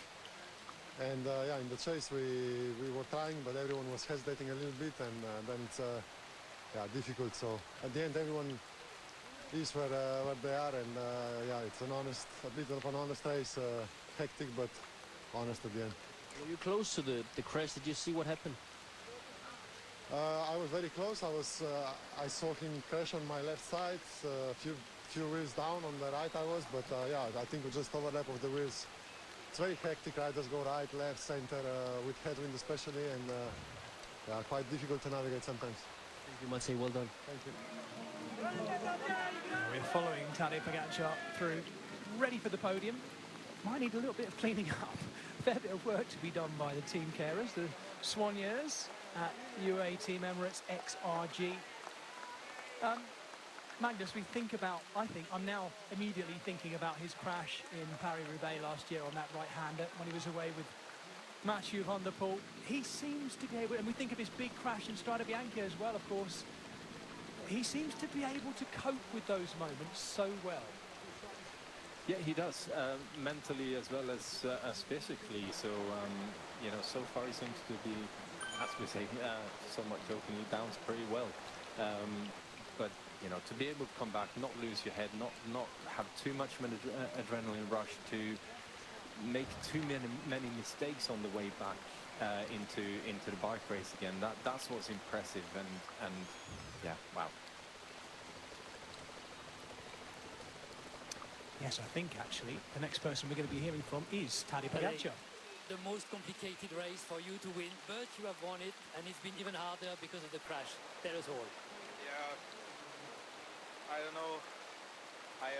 When I crashed, for a second I thought it's all over, because yeah, to crash in Imperia just before the most important part of the race is not ideal, and yeah, but luckily I was quickly back on the bike, and not too much damage to me or to bike a little bit.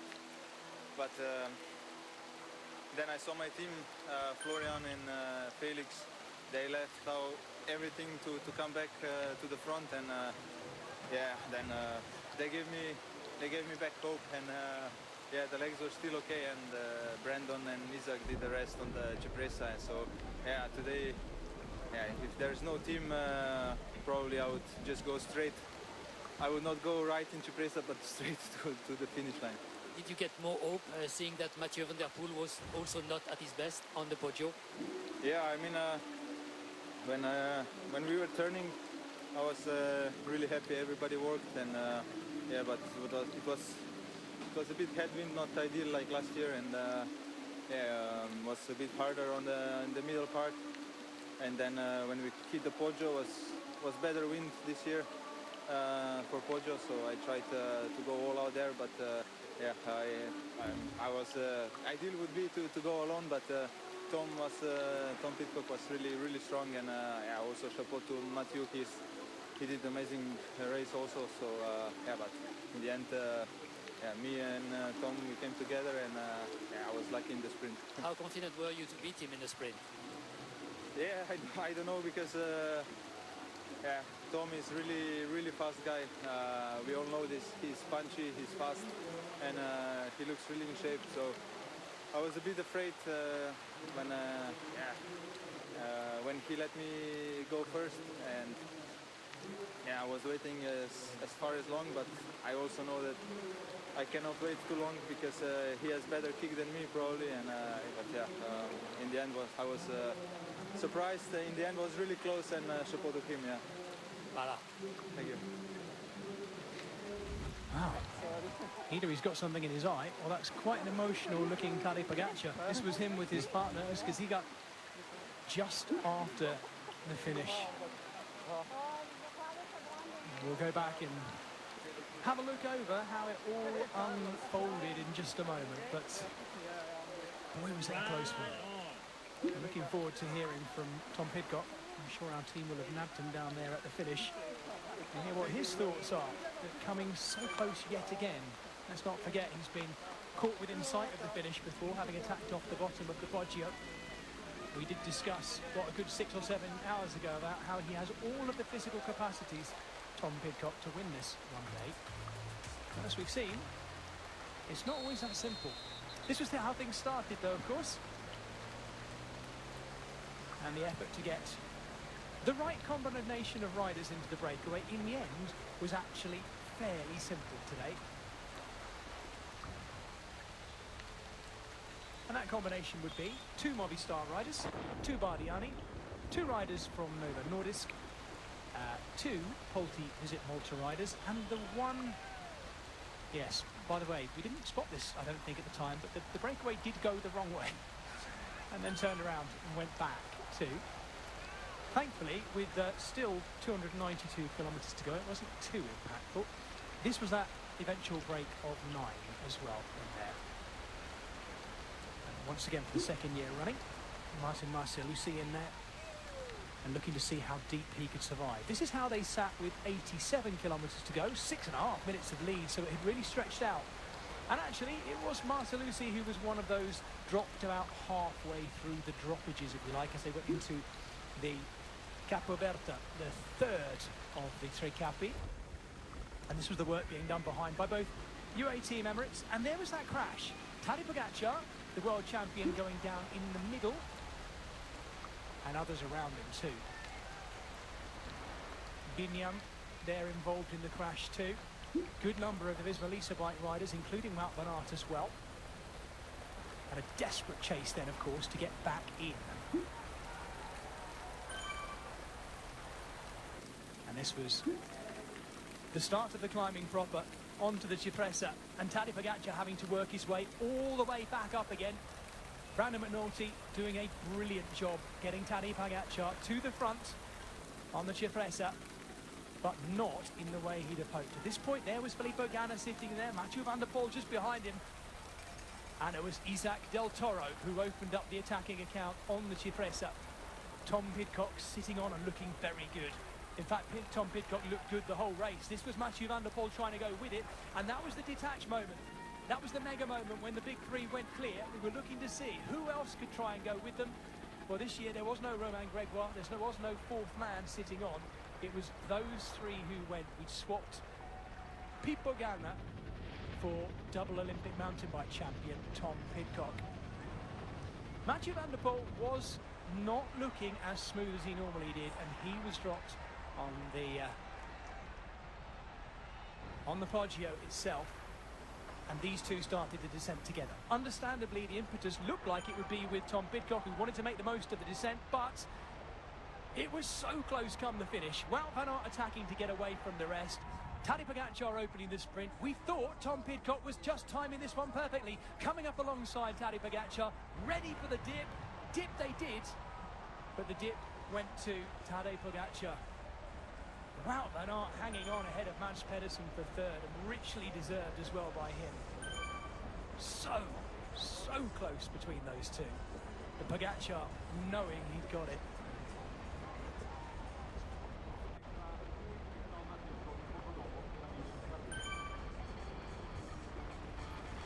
Well, he's done it. He's done it.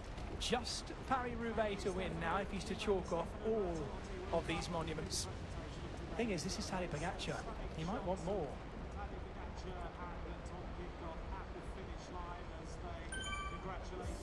Well, join us just after this break for all the podium presentations and more reaction too, of course.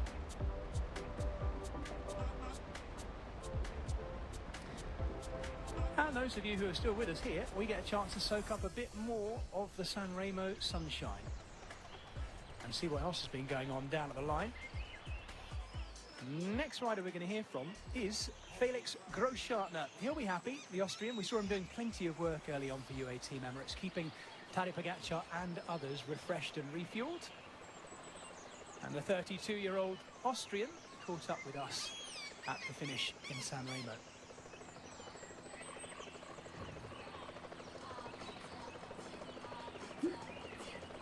Felix Großschartner, Tadej Pogačar finally won Milano SanRemo. He tried 5 times before this. I know you just passed the finish line and saw him. What did he say? What did he chat about?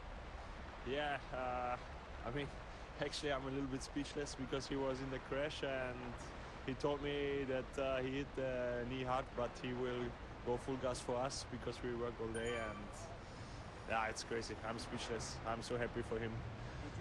Did you think it was over when he was on the ground?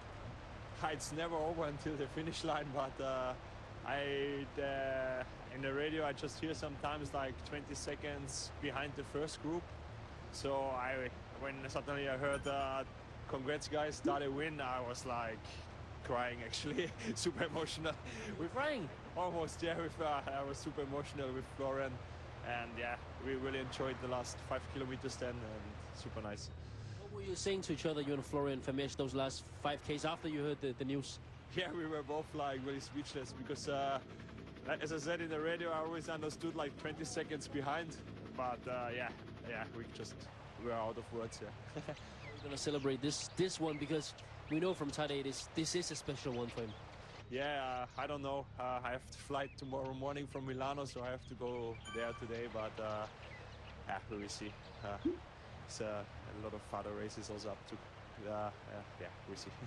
Well done, Felix. Congrats. Ciao, ciao. Oh, Felix Großschartner there with Anders Mjölke, doing a lot of the quieter work early on, but the vital work in supporting the others in his team as well. Really nice to hear. The emotion spreading throughout the team between him and Florian Vermeersch as they learned that their team leader, Tadej Pogačar, had done it. And done it the hard way, it has to be said. When we think back to his win at Strade Bianche, talk amongst fans afterwards about, well, cycling's getting boring, you know, he's leading from so far out. Maggie, looking at that, there was nothing boring about the way that was won at all. No, I think the final of Milano SanRemo every year is proving to be very exciting in many different ways, and the fact that the climb is hard enough that you can have attacks on it and riders can go away on it, but it's easy enough for some of the sprinters to get over them, and we have a big bunch chasing, so we seem to be having these kind of scenarios where there's not much between them all the time.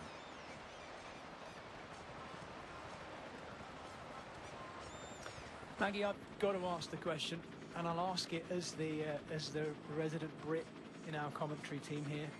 Could Tom Pidcock have done anything different, and why? I think the only thing he could have done was potentially in the final here, not wait for Tadej to start the sprint, but to go up and have a drag race with him. Maybe that would have changed it, but obviously it's so difficult to sort of see how you're feeling, how are the legs. It is Tadej Pogačar that you are sprinting against. You've seen these sort of images that we were watching here now before, where he's in these sort of situations. So we can sit here and speculate, but at the end of the day, for me, he could have just maybe jumped just before Tadej and got up alongside him. Let's hear from Brandon McNulty, shall we? Tadej made it despite the crash. What an incredible day for you, 18. Yeah, I mean, we already were a little bit in doubts with the headwind because it's always easier to draft, and then yeah, we had to crash, and I didn't know what was going to happen, and then yeah, we came back just at the bottom of Cipressa, and I went as hard as I could to get to the front, and then as hard as I could, and then I didn't see it in the front, but I could hear on the radio is crazy. Every single one of you did a great job, especially after Jan Kristen's crash. You lost Jan very early in the race. Yeah, it was unfortunate. I saw him. He was in the cars just behind. I was just behind him, and that looked like a bad crash. So yeah, we already were down one. But yeah, they rode. The guys were crazy through all the capes, and then yeah, we had a bit of trouble, but we got back. Yeah, we finished it off. I remember when Tadej gave you the win in Canada, so it must be a special connection with him, and a special day for you as well for this win. Yeah, for sure. I mean, yeah, it's always an honor to ride for him, but then yeah, after that, it was definitely nice to repay him. Is it the greatest of all times? I think so. For me, yes. Thank you so much. Congratulations. Thank you. Oh, he had to say that, didn't he? Magnus, as we watch this was the comeback. This was the chase back on by Tadej Pogačar onto the Cipressa to get back into position. It was, I thought, remarkable the way they did that, the way he rode up the outside there, and then almost as if it hadn't happened, it was like, no, I'm going to make this work now, and a great job done by Brandon McNulty in doing so too. Yeah, and actually almost a carbon copy of what happened last year, although, okay, he didn't have a crash, but the same sort of point that Tadej got to the front of the bike race last year. It almost looked like no one wanted to take up the pacemaking on the climb earlier on to maybe put him under a little bit more pressure, but at the end of the day, what can you do when you have a team and a rider with that amount of excess power and energy at that point in the bike race to come back and then straight away go on the attack and be able to distance the majority of the peloton. It is difficult. I understand the questions, how to beat him, how are we going to beat him? Is it possible? But yeah, you just got to keep on pushing, because today Tom Pidcock got very close. Just getting back to Tom Pidcock again, we saw him look around there at that point on the Poggio to see that Mathieu van der Poel had gone. At this point, when they started the descent, I immediately assumed that Tom Pidcock would really try and lay it all on the descent. And we got a bit of a test of kind of who was the best descender between the two, but I sensed as well, Maggie, that neither of them wanted to make a mistake on the descent. It was quite a safe descent, I thought. Yeah, it was. I mean, you could see it was already, it was fast. It was full gas on the descent, but with a bit of safety margin in there. And that descent off the Poggio, it is very technical, and that's an understatement. So je suis allé à droite et après, il y avait un vélo qui venait chez moi et je pouvais plus aller autour et je suis tombé. He's saying after the crash there was a bike just ahead of me, vous avez décroché, suite à that's how I lost a bit of time. Je pense qu'il a aussi chuté, il était vraiment fort. Being asked about what happened on the Poggio, was it related to your crash? Well, Poggy crashed as well. He was just so strong today. So Mathieu van der Poel there saying, well, it's all fair really, because Tadej Pogačar also crashed. Between the two of them, it looked as if Tadej Pogačar had hit the deck a bit harder. Maggie, I'm going to put this to you, by the way. We saw Mathieu van der Poel's hand. I've questioned in live commentary before why he does all races with no gloves on. I don't know whether the gloves would have saved him that much, but he looked like he couldn't hold the handlebars properly. I'm just saying. What's your take on that? I'm also a fan of riding with gloves, but I know certain riders, they have better feel without them on. At the end of the day, it comes down to being able to ride the bike as fast as you can when you're on the bike. Yes, you've got to prepare yourself for crashes, but ultimately you don't start with that in your head. Wout van Aert, already a champion here in Milano SanRemo from back in 2020, and his record is quite remarkable. 6th, 1st, 3rd, 8th, 3rd, and now 3rd again. Not waiting for the sprint though, but attacking the group. Whether that attack was to secure 3rd place or whether it was to try and catch the leaders, we'll have to wait for him to tell us, perhaps. But even so, Wout van Aert is back, and he's looking really good this weekend. Let's hope he kicks on from here with a really solid Classics campaign.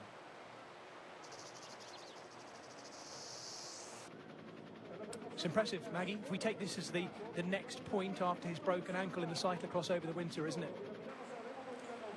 Yeah, it is. I think he was relatively fortunate with the injury that he had and how quickly he came back or was able to start training again. But it's impressive, and it's good to see him in that sort of shape to get back from that crash. He was the one that was the furthest behind everyone. And get back into the mix again and have the legs to do what he did in the final. So it bodes well for the upcoming races up here in Belgium. Indeed. Well, the stage is crossed by the greatest road sprinter of all time, Mark Cavendish, and his fellow countrymen. Very different kind of rider. Very multifaceted rider, Tom Pidcock. Seemingly physiologically destined to win this race one day, but it won't be this year. It won't be for the want of trying. What a brilliant ride by Tom Pidcock. Bringing it right the way down to the last few millimetres on the line. And in that final 3 that went together onto the Poggio, he was the only one who hadn't crashed.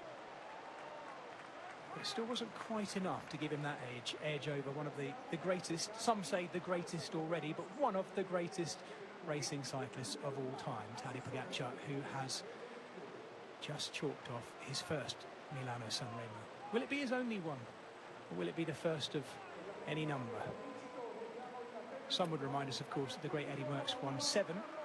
Different circumstances, different course.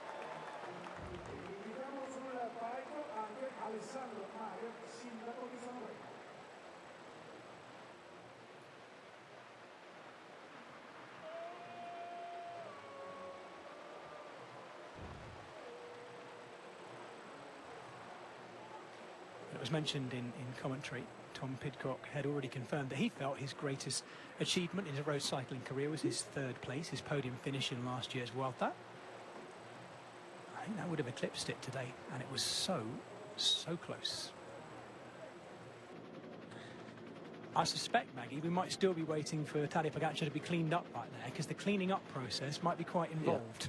Yeah, I think so too. But, Tom Pidcock having a good chat with Carlos Sainz.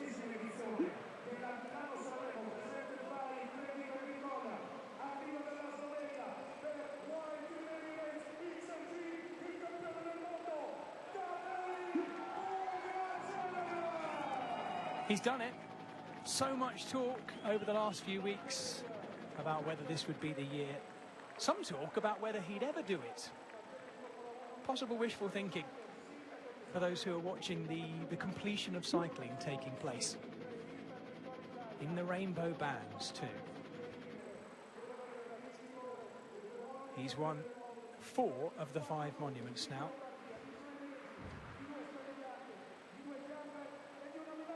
And he joins Roger de Vlaming on 11 monument wins. 2nd most monument wins ever, only behind Eddie Merckx, who is on 19. Who would bet against him? At least matching it, getting close to it, and possibly even eclipsing it. Let us see. Either way, we all know, whether some like it or not, we are witnessing greatness in this era, that is for sure. La vostra attenzione per l'inno nazionale della Slovenia.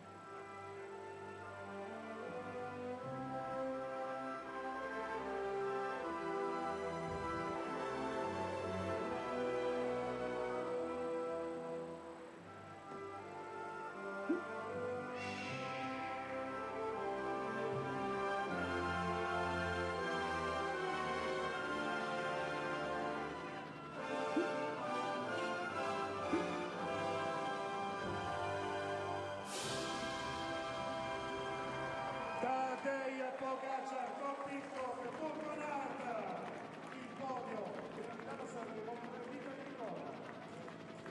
Another special moment for Tadej Pogacar.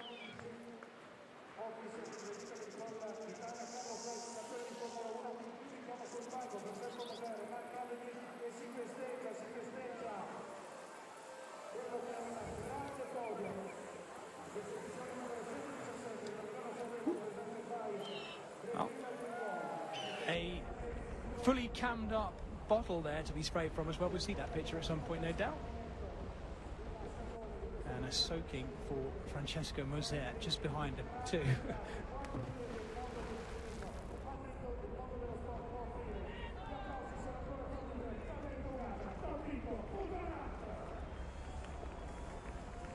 It looks like Francesco Moser is the sparkling wine sponsor as well, by look at that, unless it's a personalised bottle.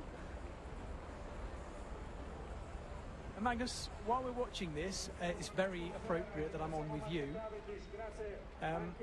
Just Paris-Roubaix to go. Just a small matter of a Paris-Roubaix to go. You are literally the best person for me to ask, so do you know what? I'll put that to you in just a moment, because we're going to quickly jump to Ben Turner first. Sorry, Maggie, I'll come back to you on that. Have a think about what you think about his chances for Paris-Roubaix this year. Ben Turner, I believe, was also involved in that big crash, and we caught some words with him after the finish. I think, unfortunately, we're also going to get to see the moment of the crash again, imminently.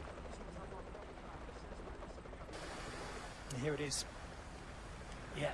Oh, dearie me. There's Ben Turner going over the top.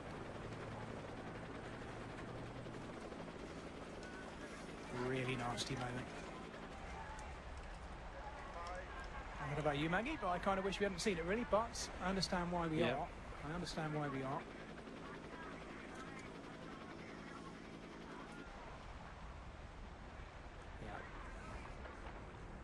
I have to confess, by the way, that's the first time I've seen that. That was Turner going over the top, taking out 3 Ineos Grenadiers riders as well. Axel Laurence involved in that one too. And actually, judging by where it happened, it could have been more riders involved as well. There it is again. So let's hear from Ben Turner on how that happened. A tough day as always in Milan-Sanremo, Ben. I saw you working hard on the cappy to keep Filippo ahead. It wasn't enough to win the race, actually. Yeah, I don't know. Thought we was riding quite well as a team, but then we had a bit of a crash with me and Kwiato and Connor, so was not a great point. So hopefully Kwiato's okay. Then it was a bit of a fire, it was a bit chaos, but we managed it quite well, you know, after that, and was quite okay. But yeah, it was a bit of a fire. I don't know what went on after Cipressa, so I can't really tell you about that. But it was a tough day, you know. So yeah. I see you smiling despite some blood on your left arm. Must not that serious, actually, I guess. No, I'm okay. I can live the fight on the day. You know, it's bike racing in the end, and not made of sugar, so it's all right. You know, at least I finished the race okay. Even from a rival perspective, a couple of words on today. Who finally, eventually made it to win this race? Who won? Today. Today. Oh, I mean, he's incredible. You know, I mean, I don't know how he won or what he did, but it's not a surprise. I mean, he's the best rider in the world. So, chapeau to him and their team, and yeah, impressive. Thank you so much. Thank you. Have a nice day. In case you're wondering, Pete Bogana, the best of the Ineos Grenadiers, in 33rd place there right now as well. So what we're now going to be doing is going to find out, and I'll come back to you, Maggie, if we have time. We don't want to talk about Paris-Roubaix and the next monument steps for Tadej Pogačar in his career. Before we do, though, we're going to get some of the the feedback of our experts. And I think we might be handing over to Danny Rowe possibly for that one. Let's see who we've got and what their thoughts are on how the race unfolded. The joy in the entire UAE team was quite impressive, as well as, of course, today, who's been chasing this race, Danny Rowe, for so many years and finally made it. Can you tell us, from an athlete perspective, as you won something great like Olympic golds and whatever, how can he feel right now, and the entire team, the joy, the emotion must be amazing? Yeah, I mean, don't compare me to Pogačar because I do not come close, and we are running out of superlatives, aren't we? He's an absolute legend. But he will be absolutely buzzing. Obviously, it's been such a big goal for him, for the team. There was speculation as to how early will they go. He had the crash. There would have been so much adrenaline running through his body when he crashed. He managed to get back. But yeah, it was incredible yet again from Pogačar. But we can't discount Tom Pidcock. I mean, what a race from him. I feel like he did absolutely everything right. So he's going to be buzzing too. I think we also have to mention Anders, not just because you're Danish, but because he did something great, coming back 6 months after his last race, actually breaking his wrist a few weeks ago, and now he's back and that strong to be fourth on the line. He's a weapon mess, and the disappointment in his face just shows what a winner he is, because he really wanted to give his teammates a podium today. But yeah, just to add to what Dennis said about the crash of Pogačar, I overheard the Danish champion Søren Kragh, who also crashed with Pogačar. He came in, he didn't know the result, and he said, no way Pogačar won. Impossible. He was on the ground with him, so hard down, and that just says everything from the rivals, the colleagues in the peloton, how impressive it was what Pogačar did today. Unfortunately, we were not allowed to speak with Søren. He had to go and check his wounds, but chapeau, I think we can all say from Via Roma. A couple of words to finish about Mathieu van der Poel, former winner of Milan-Sanremo. He didn't manage to keep Pogačar's wheel on the podium. No, I mean, it was interesting, wasn't it? Because I think he was the main favourite coming into this race, especially after Tirreno and the form that he showed there. But I could see almost in his face, you know, when he was on the Cipressa and on the Poggio, he was grimacing a little bit, and I started to question, oh, has he got it? And obviously not when he did get dropped on the Poggio.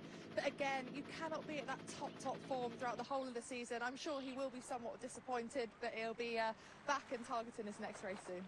Stay with us for more to come from the ground. Well, thank you for our team out there. Nice to be getting their thoughts.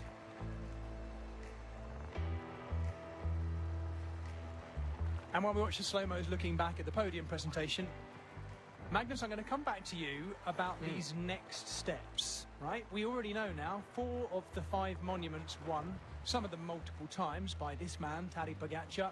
He has the small matter of a Paris-Roubaix to chalk off, needing to do that, having been second to Mathieu van der Poel last year, of course, after crashing on that right-hander. Who knows what would have happened if he hadn't crashed?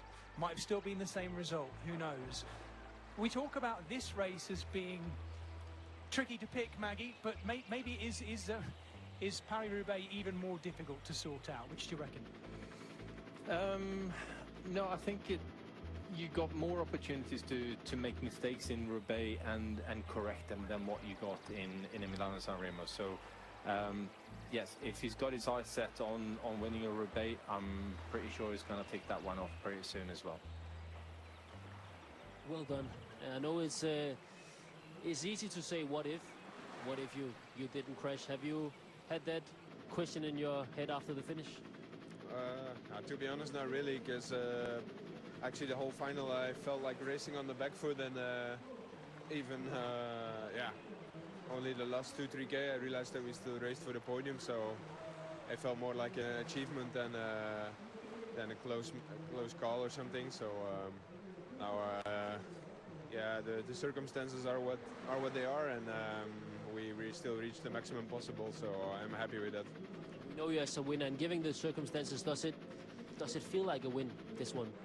Oh, it never feels like a win if you finish third, but I have to say it was very unfortunate. First of all, the crash, and then also took quite long until I could go on a new bike. And then, how the boys reacted and still, stick around me to bring me back. That was, the only thing I could do was try and at least go for the best result possible. And then, of course, it's more sweet to finish just on the podium than not. How was it to stand on the podium after this edition of the SanRemo? The way Pogačar won it, it's quite a unique one to be standing up there.